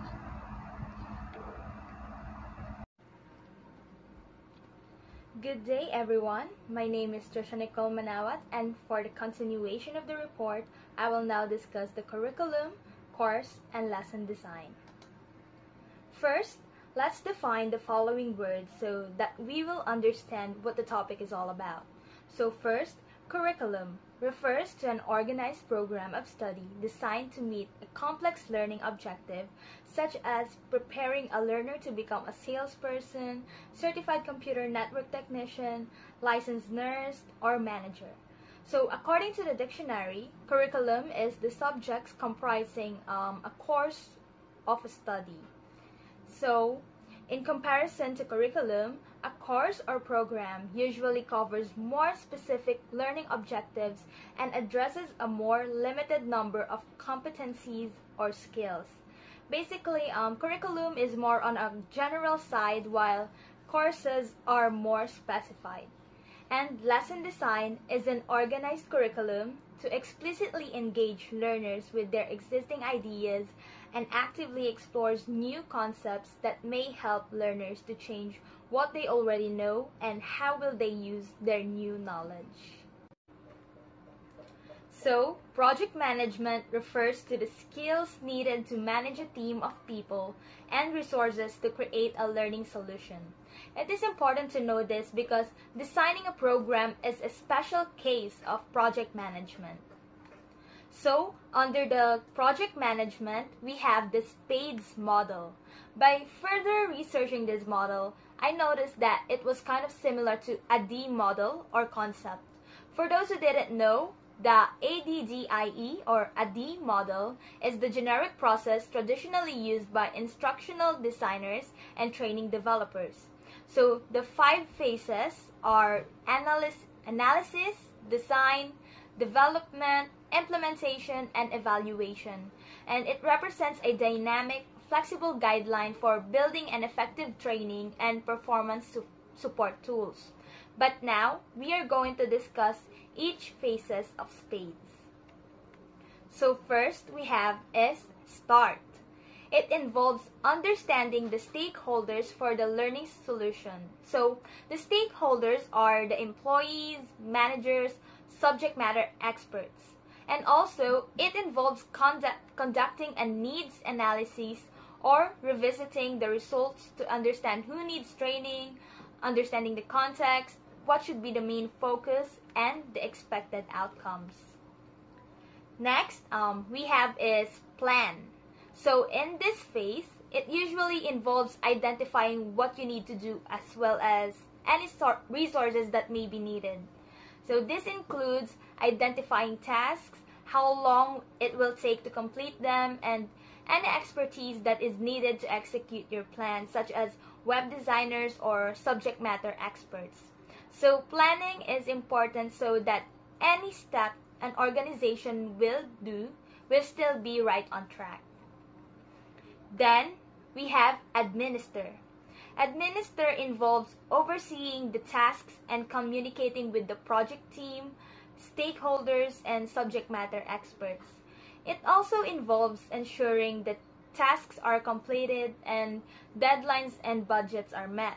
So this is like they are checking and assessing the plan to see if anything is going well. So next, the 4th phase is develop.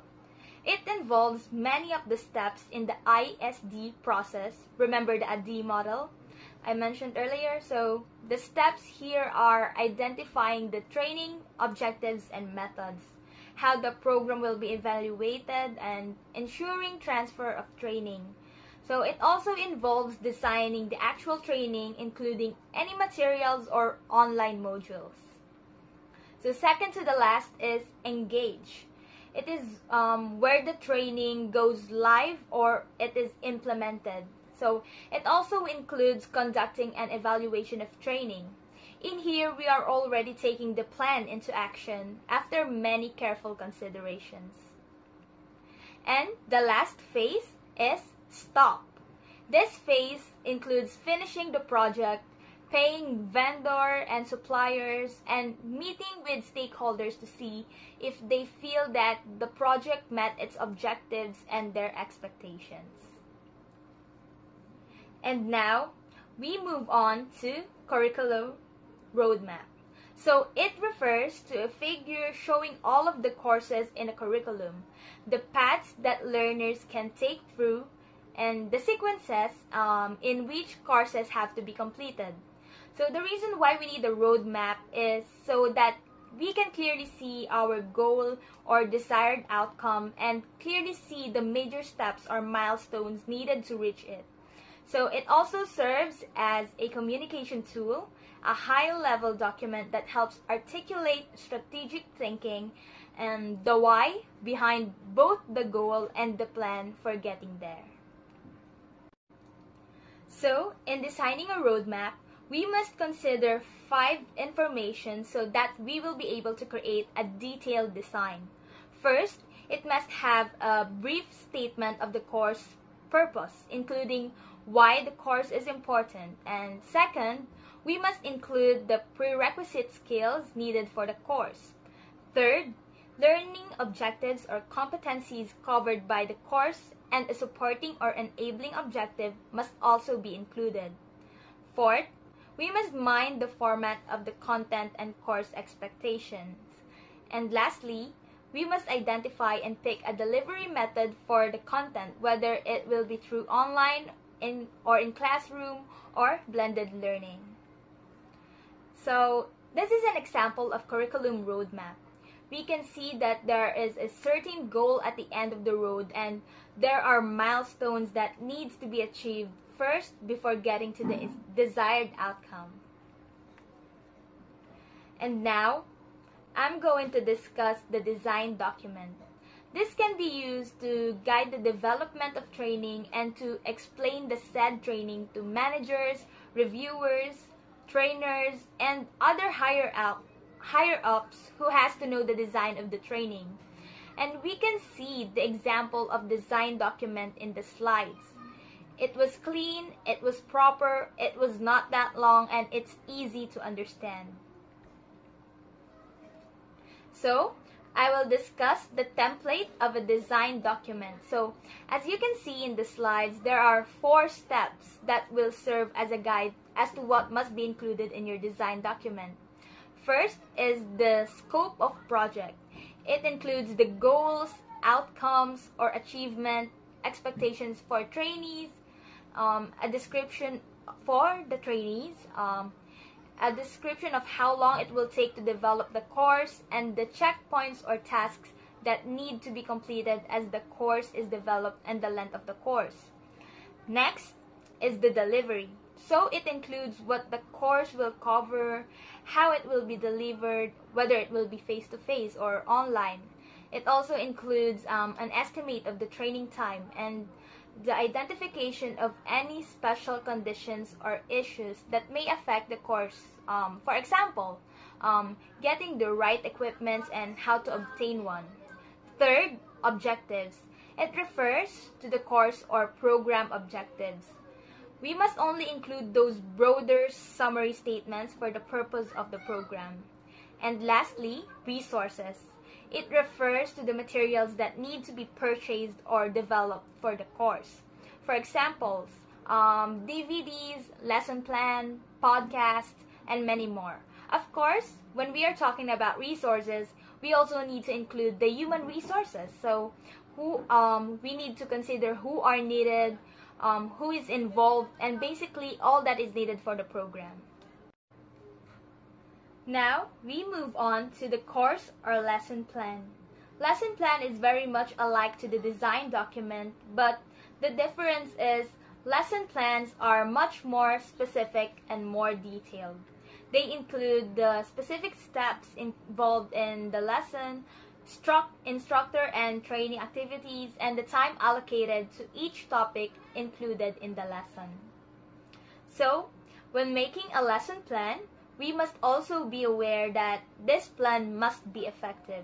And to find out if your lesson plan is effective, it must include the learning objectives, topics to be covered, target audience, time of session, lesson outline, the activity involved, any required preparation or prerequisites, how learning will be evaluated, and the steps to ensure transfer of training. So, under the lesson plan is the storyboard. A storyboard is a group of pictures that tell a story. A storyboard is useful for showing the correct process or procedure, as well as the order of activities or presentations of ideas in a training module, course, or program. So, when writing and identifying the objectives of the lessons, there are 8 key behaviors. So first, we must explain the purpose of the meeting, ask the employees to describe what he or she has done to deserve recognition, ask the employees to describe what to stop doing, start doing, and do differently.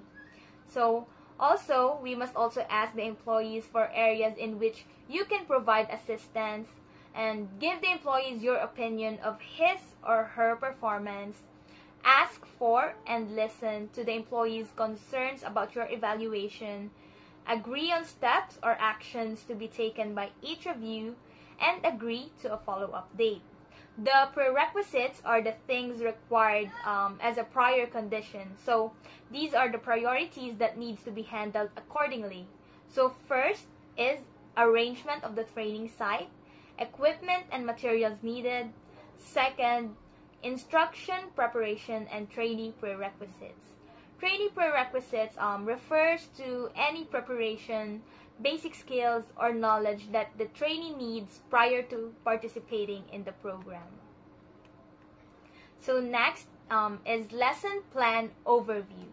So what is it all about? So it matches major activities of the training program and specific times or time intervals. It also helps the trainer determine the amount of time that needs to be allocated for each topic covered in the program. So in a simpler sense, lesson plan overview is managing the spent time in doing the task and activities when we are taking the plan into action. And now, let's now learn how to choose a vendor or consultant for training services.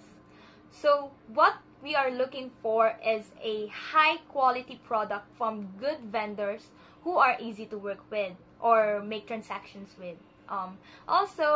We also look for not too expensive products but still retains a high quality product. So, many companies identify vendors and consultants who can provide training services by using requests for proposal. So what is a request for proposal? A request for proposal or RFP is a document that outlines for potential vendors and consultants the type of service the company is seeking, the type and number of references needed, the number of employees who need to be trained, funding for the project, the follow-up process used to determine level of satisfaction and service, the expected date of completion of the project, and the date when proposals must be received by the company. So the next topic is program design implications for transfer of training. So the degree of flexibility and variability in the skills and knowledge that the learner needs for successful performance is important to consider in determining the extent to which the learning environment and learning conditions should match the job and working conditions. Near transfer means the need to apply learned capabilities exactly in the work situation. So the programs that emphasizes near transfer should include the trainees that needs to follow standardized procedures, processes, and checklists. And trainees should be given an explanation as to any differences between training and work tasks. Then, trainees should be encouraged to focus only on important differences between training tasks and work tasks rather than unimportant differences. Then, trainees should be provided with an explanation of why as well as how the procedure should be performed to help them understand the concepts behind the procedure. And lastly, behaviors or skills that trainees learn in the program should contribute to effective performance. So, in contrast, if the task emphasized in training involved more variable interactions with people or equipment and unpredictable responses, then instructions should emphasize learning more general principles and knowing and when and why to pursue a course of action. That is when the instruction should emphasize far transfer. So far transfer is the case when they are teaching learners how to deal with situations involving original thinking to develop a solution, create a new product, or solve a difficult problem. So programs that emphasizes far transfer should include to teach general concepts, broad principles, or key behaviors. It should also include general principles that might apply to a greater set of contexts than those presented in the training session. And lastly, provide a list of prompts or questions to help trigger thoughts and question sets, such as, how is this similar to problems I have encountered before, and have I identified the real problem? This types of setup helps trainees see connections among strategies that have been effective in different situations. So now, we move on to encouraging self-management. So self-management is the ability to prioritize goals, decide what must be done, and be accountable to complete the necessary actions. So one way to prepare trainees to deal with the obstacles that they may face in work environments is to provide instruction in self-management techniques at the end of the training program. So what are the instructions that need to be said at the end of a training program? First is begin with a discussion of lapses. So lapses means temporary failure of concentration, memory, or judgment. So emphasizing that lapses are not evidence of personal inadequacy. Rather, they result from habits of usage of knowledge and skill that have developed over time. So lapses provide information necessary for improvement. So they help identify the circumstances that will have the most negative influence on transfer of training. Next, identifying a specific behavior or skill or strategy that is targeted for transfer. So the skill should be measurable and countable. Then, identify the obstacles that inhibit transfer of training, and once those are identified, these can include both work environment characteristics and personal characteristics. Fourth, is trainers must first discuss to trainees an overview of coping skills or strategies that they can use to deal with these obstacles. So these skills and strategies include time management, creating a personal support network, and self-monitoring. So second to the last is, when dealing with lapses, trainees are instructed to be aware of where the situations are most likely to occur. So the final part deals with the use of resources to aid transfer of training. So next up is, encourage manager support for training. So manager support refers to the degree to which trainees' managers emphasize the importance of attending training programs, stress the application of training contents to the job, and provide opportunities for trainees to use what they have learned on the job. So the greater the level of support, the more likely that transfer of training will occur. Managers should be actively involved in the design and delivery of training programs. So the basic level of support that a manager can provide is acceptance, like allowing trainees to attend training. But the greatest level of support is to participate in training as an instructor. So, to maximize the transfer of training, trainers need to achieve the highest level of support possible. So, managers can also facilitate transfer through reinforcement or use of action plans. So, what is an action plan? An action plan is a written document that includes the steps that the trainee and manager will take to ensure that training transfers to the job. So, it includes a goal identifying what training content will be used and how it will be used, strategies for reaching the goal, and third, strategies for receiving feedback and expected results. So the action plan also provides a progress check schedule with specific dates and times when the manager and trainee agree to meet to discuss the progress being made in using learned capabilities on the job. So there are several ways to gain manager supports for training. So first, managers need to be briefed on the purpose of the program and its relationship to business objectives and the business strategy. Second, trainees should be encouraged to bring to the training session work problems and situations they face on the job. These can be used as practice exercises or put into action plans. Third, information regarding the benefits of the course collected from past participants should be shared with managers. Fourth, trainers can assign trainees to complete action plans with their managers. Fifth, if possible, use managers as trainers.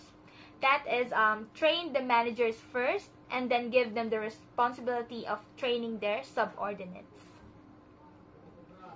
So, apart from the manager support, learners also need a peer support.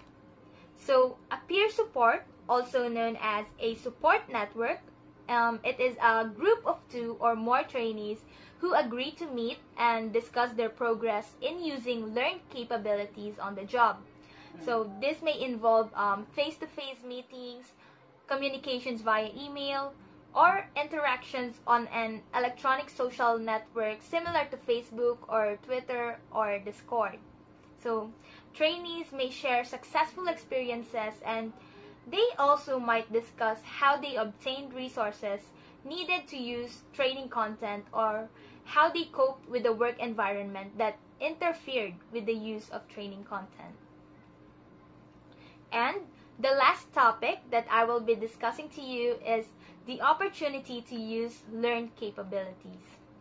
So the definition that was mentioned in the IM is it refers to the extent to which the trainee is provided with or actively seeks experiences that allow application of the newly learned knowledge, skills, and behaviors from the training program. So opportunity to perform is influenced by both the work environment and trainee motivation. One way that trainees have the opportunity to use learned capabilities is through assigned work experiences like problem solving or tasks that require their use. So, opportunity to perform is determined by breadth, activity level, and task type. So, what is breadth, activity level, and task type? Breadth includes the number of trained tasks performed on the job. Activity level is the number of times or the frequency with which trained tasks are performed on the job. And lastly, the task type refers to the difficulty or critical nature of the trained tasks that are actually performed on the job. So trainees who are given opportunities to use training content on the job are more likely to maintain learned capabilities than trainees given few opportunities. So, opportunity to perform can be measured by asking former trainees to indicate first, whether they perform a task, 2, how many times they perform the task, and 3, the extent to which they perform difficult and challenging tasks. So once it was already measured, individuals who report low levels of opportunity to perform may be prime candidates for refresher courses. So these courses are designed to let trainees practice and review training content. So refresher contents are necessary because these persons have likely experienced a decay in learned capabilities because they have not had opportunities to perform. So that wraps up my report. So thank you so much for listening. And now I will let you move on to the next reporter. Again, this is Trisha Nicole Manawat. Thank you. Good day everyone, I'm Juan Miguel Anicas and I will be reporting technological support to summary evaluation. So what is technological support? A performance support system is any computer software or program that improves the user's performance. It helps the organization by reducing the cost of training staff while increasing their productivity and performance.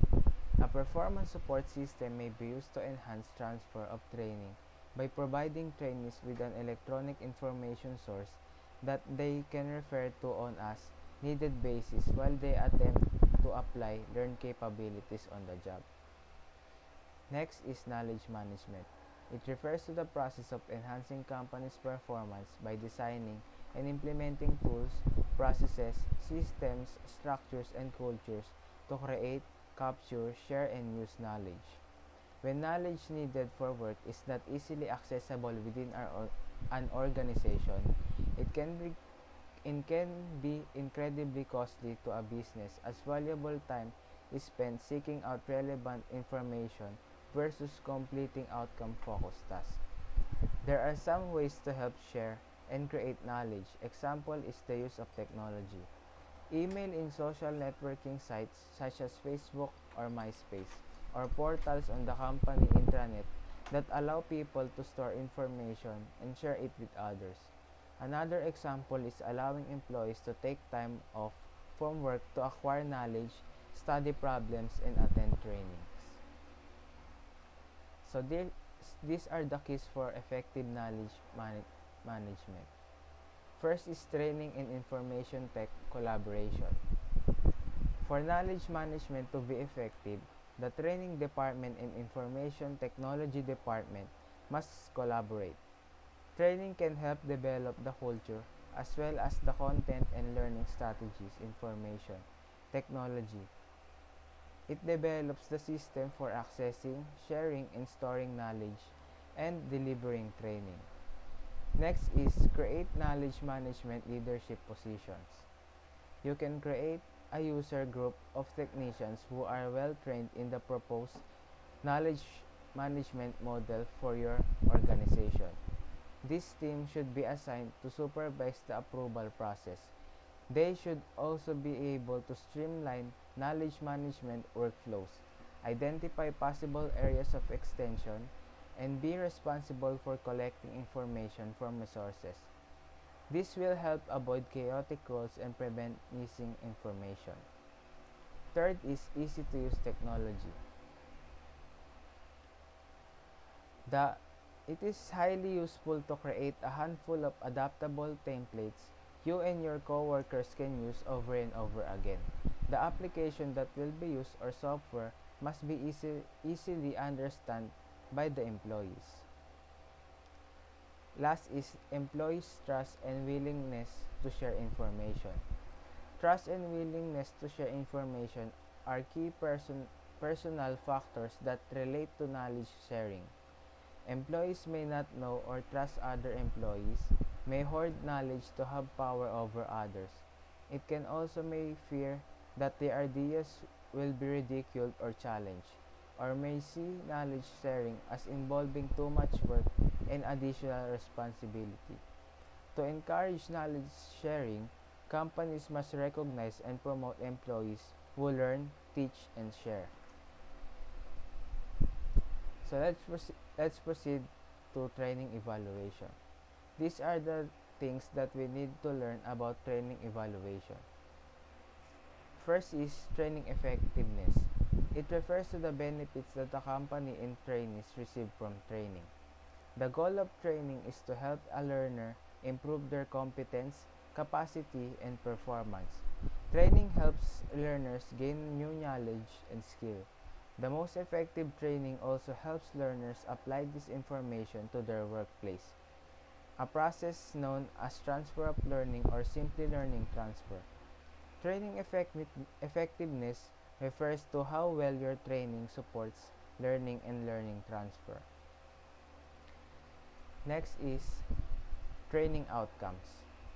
Training outcomes refers to a measure that the trainer and the company use to evaluate training programs.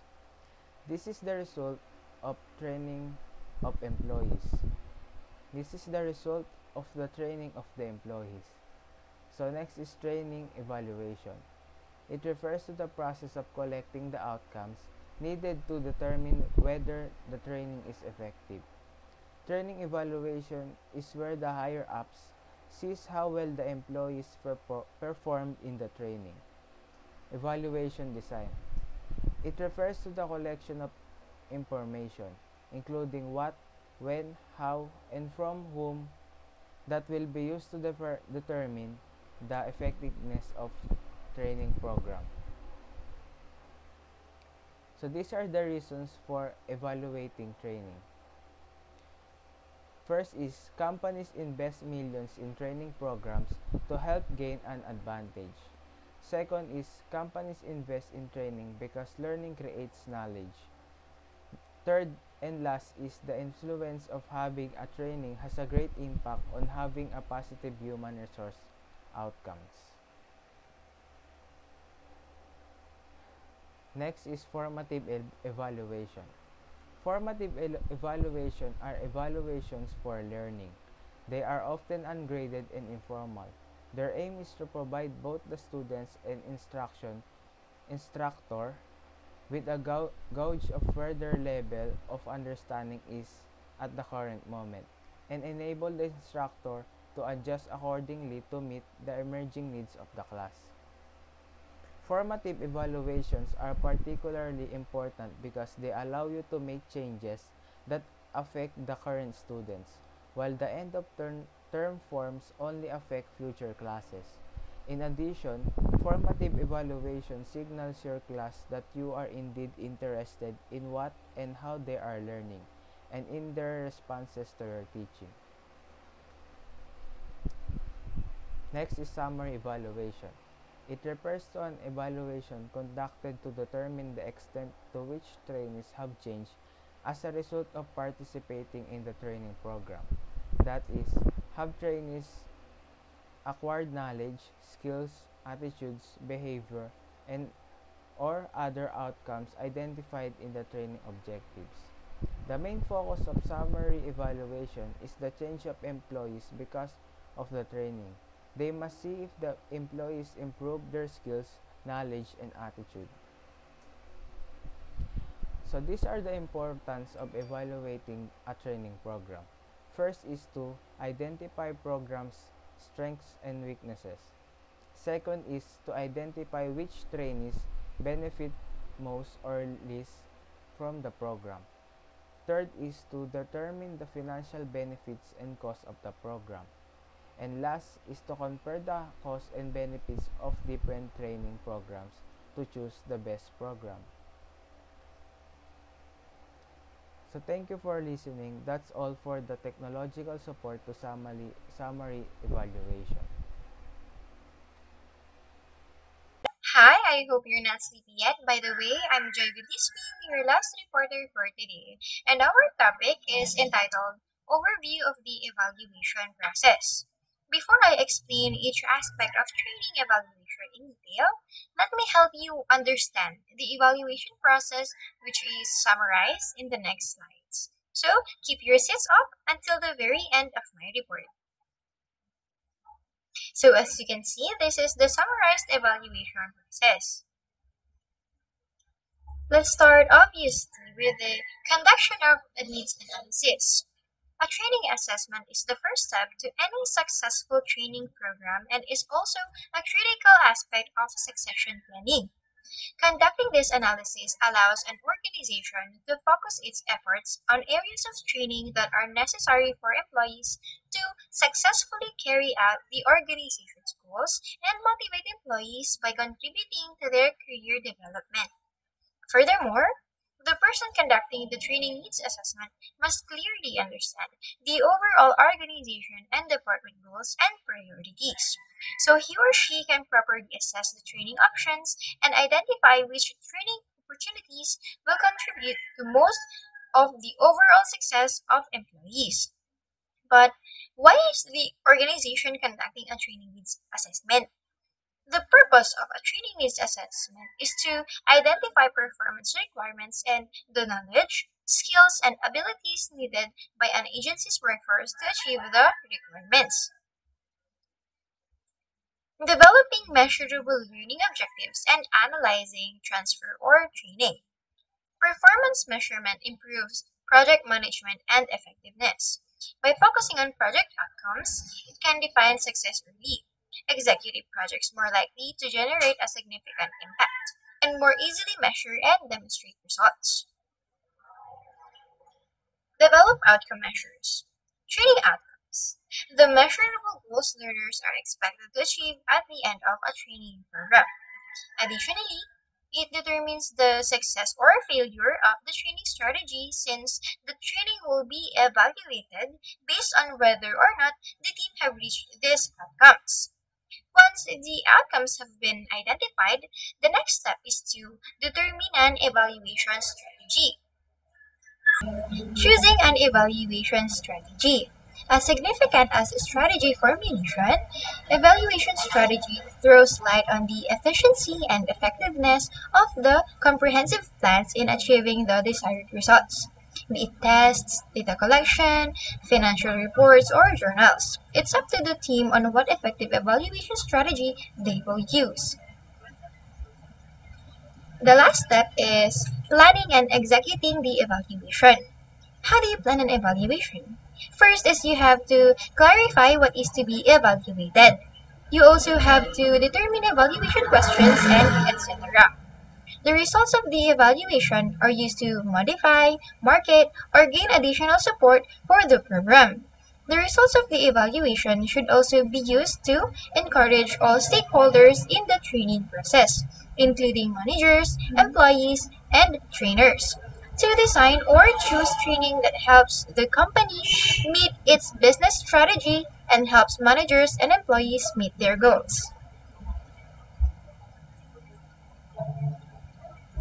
To evaluate its training program, a company must decide how it will determine the program's effectiveness.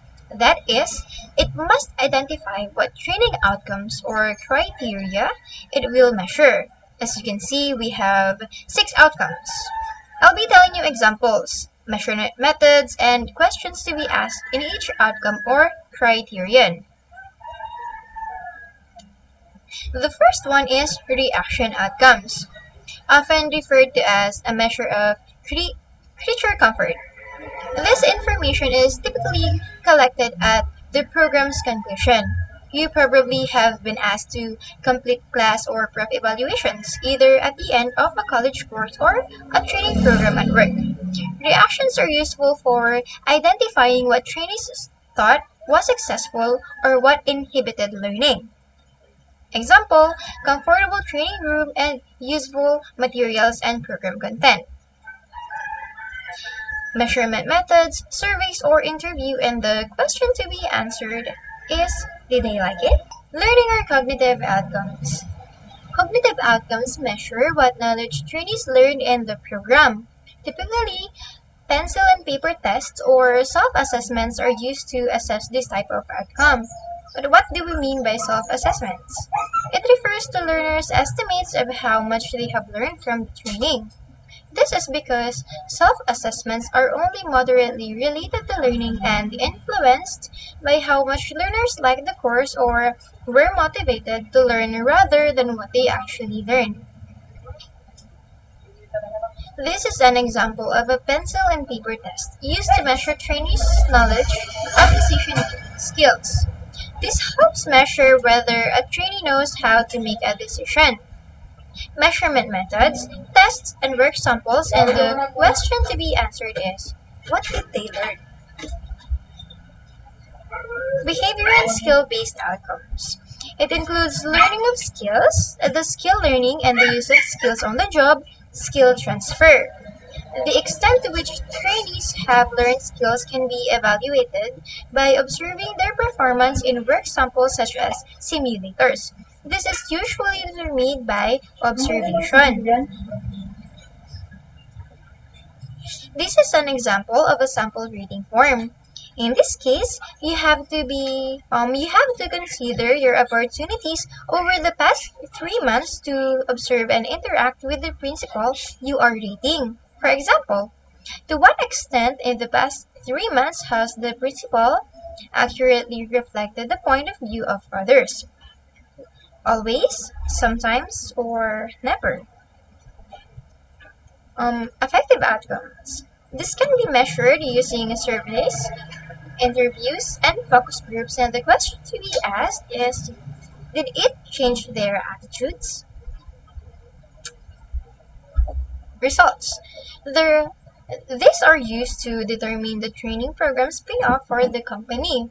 Examples of results outcomes include increased production and reduced costs related to employee turnover rates of top talent accidents and equipment downtime, as well as improvements in product quality or customer service. And last is return on investments.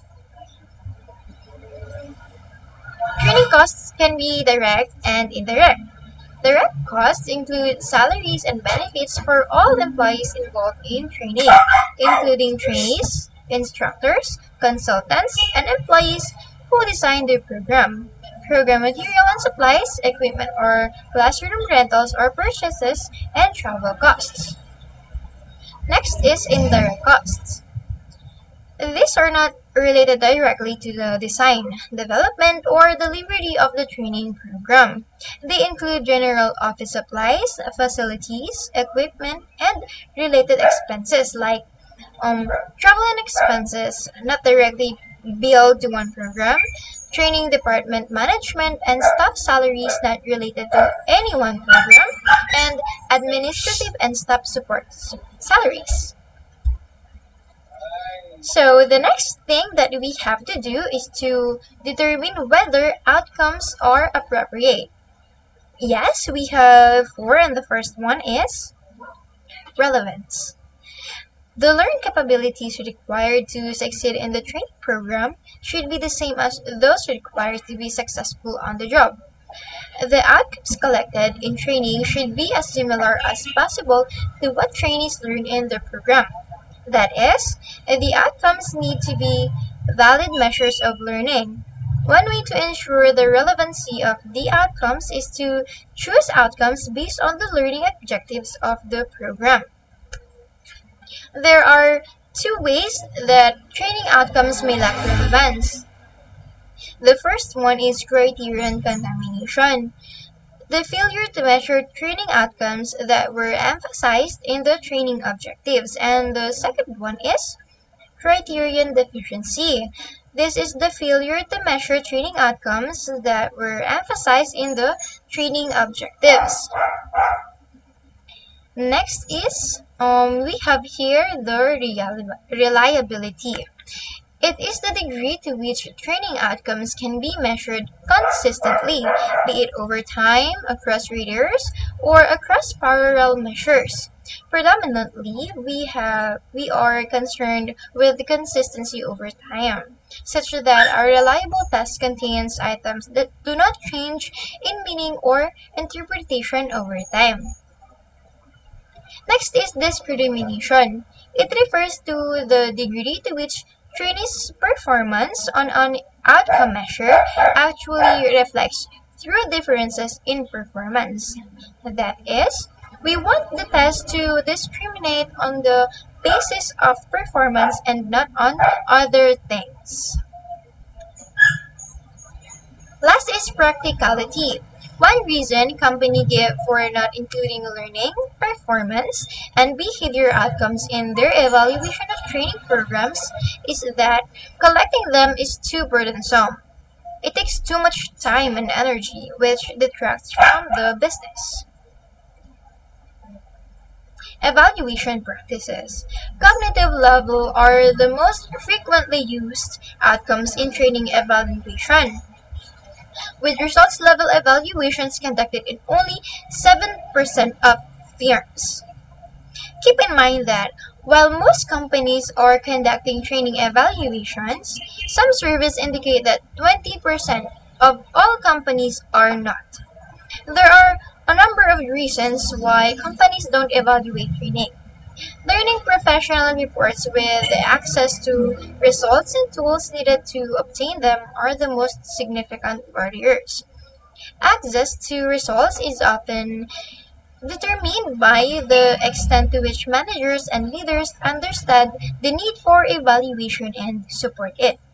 Getting key stakeholders like managers, executives, to understand the importance of training and its link to business goals and their involvement in designing training can help you get access to the type of data needed to conduct an evaluation.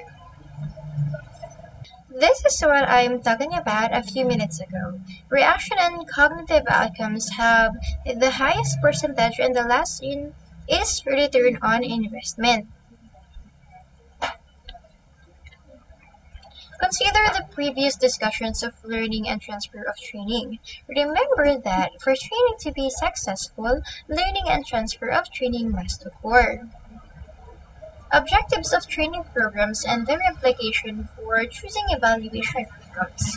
Training programs usually have objectives related to both learning and transfer. That is, they want trainees to acquire knowledge and cognitive skills and also to demonstrate the use of the knowledge or strategies they learn in their on-the-job behavior. Next is evaluation designs. Threats to validity refer to factors that will lead an evaluator to question either the believability of the study results and the extent to which the evaluation results are generalizable to other groups of trainees and situations. We have two types of validity. The first type is internal and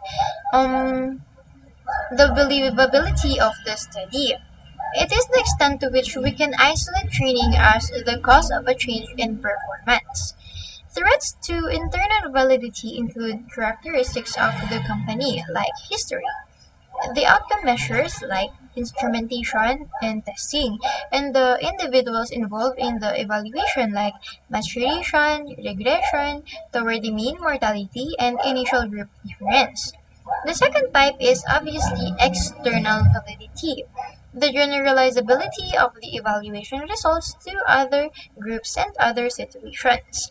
Threats to external validity include how participants react to the pretest, how they react to evaluation, and the interaction of selection and training, and the interaction of methods. Next, we have three methods to control for threats to validity. The first one is pre-tests and post-tests. They use this to determine the extent to which trainees' knowledge, skills, or behaviors have changed from pre-training to post-training measures. The pre-training measure essentially establishes a baseline.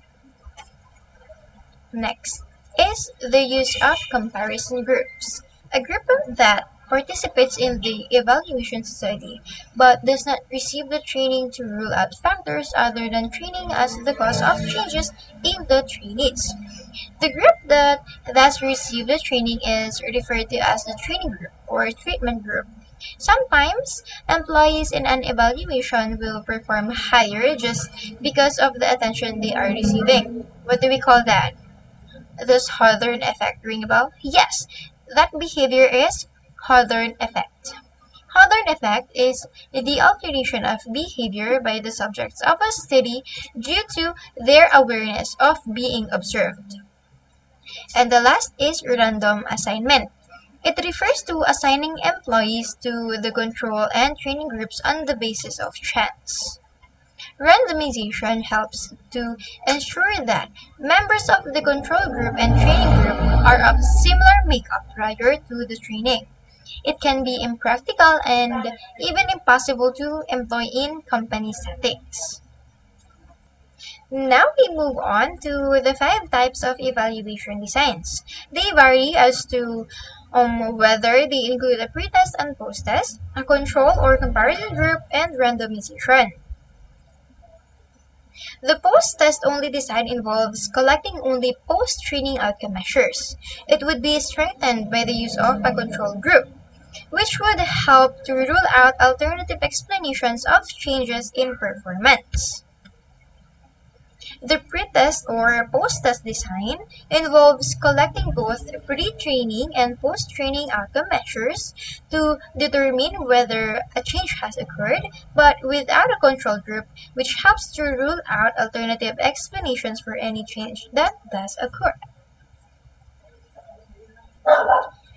The design includes pre-training and post-training outcome measurements, as well as comparison group in addition to the group that receives training.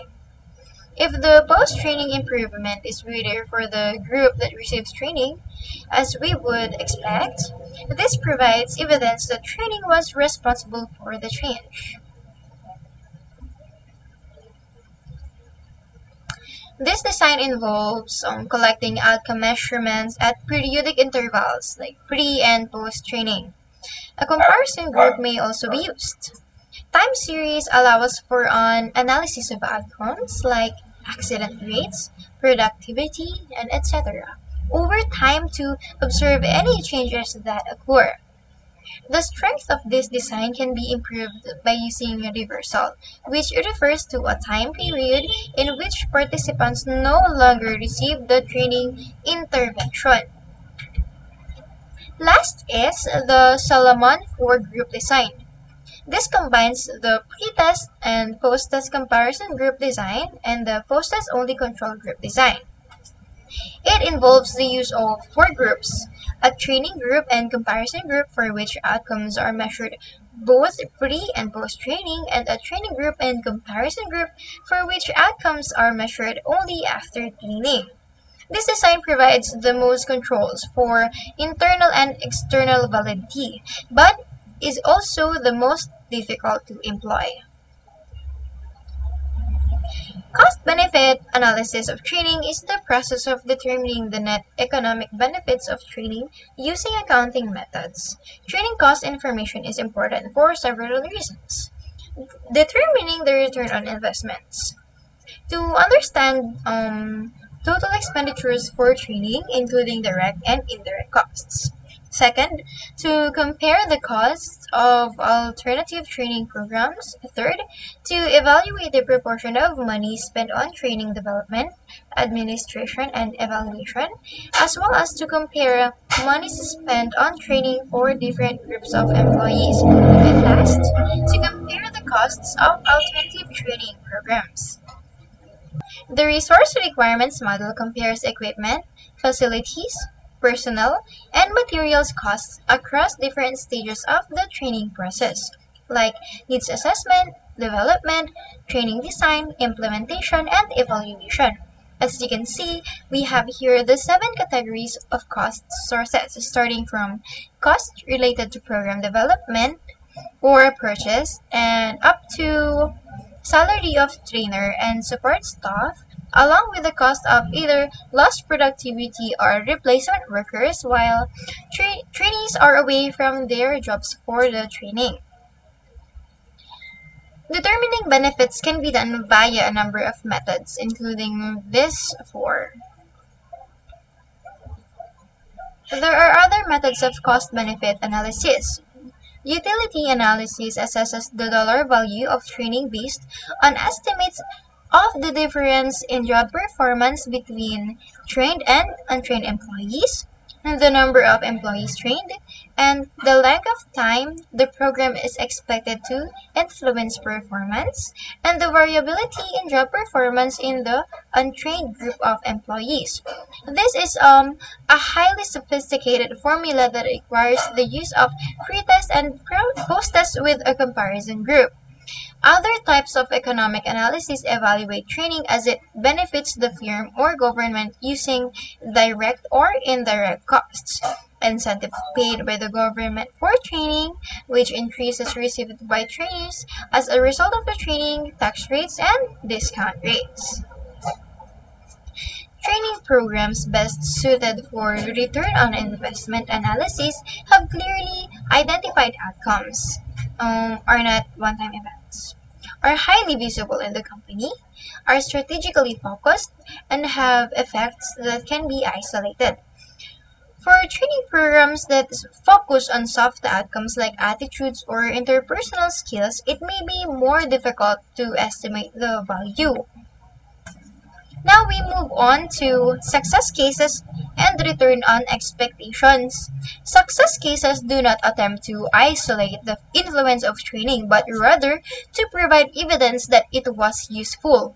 Return on expectations depends on establishing a business partnership with the business stakeholders from the start of a training program through its evaluation.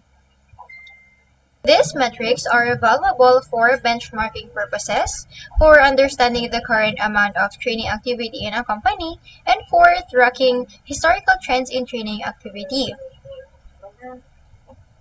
Big data refers to complex data sets developed by compiling data across different organizational systems, including marketing and sales, human resources, finance, accounting, customer service, and operations. There are three dimensions that characterize big data: volume, variety, and velocity. Volume refers to the large amount of available data, and variety refers to the large number of sources and types of data that are valuable come from. And lastly, velocity, the huge amount of data that is being generated and the speed with which it must be evaluated, captured, and made useful.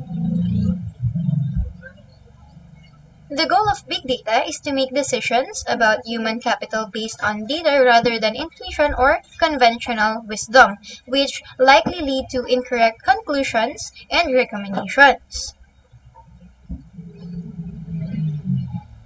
The workforce analytics. The practice of using quantitative methods and scientific methods to analyze data from human resource databases, corporate financial statements, employee surveys, and other data sources to make evidence-based decisions and show that human resource practices influence important company metrics. Now we move on to the success factors used data from three systems: customer relations, learning data, and last, performance data. Employee records included sales, experience, and hire date. They analyzed the performance and number and value of sales made by employees who completed training compared to those who did not. And lastly, we have dashboards. What is a dashboard? A dashboard refers to a computer interface designed to receive and analyze the data from departments within the company to provide information to managers and other decision makers. The dashboard allows the user to access and use the data in different ways, including isolating problem areas and creating categories based on pre-calculated formulas such as cost per learning hour received. Um, this chapter provides sound base of knowledge regarding training evaluation, the issues surrounding it, and how to approach it. The reasons for evaluating training were described, and the process of evaluating training was outlined. That would be all. Thank you.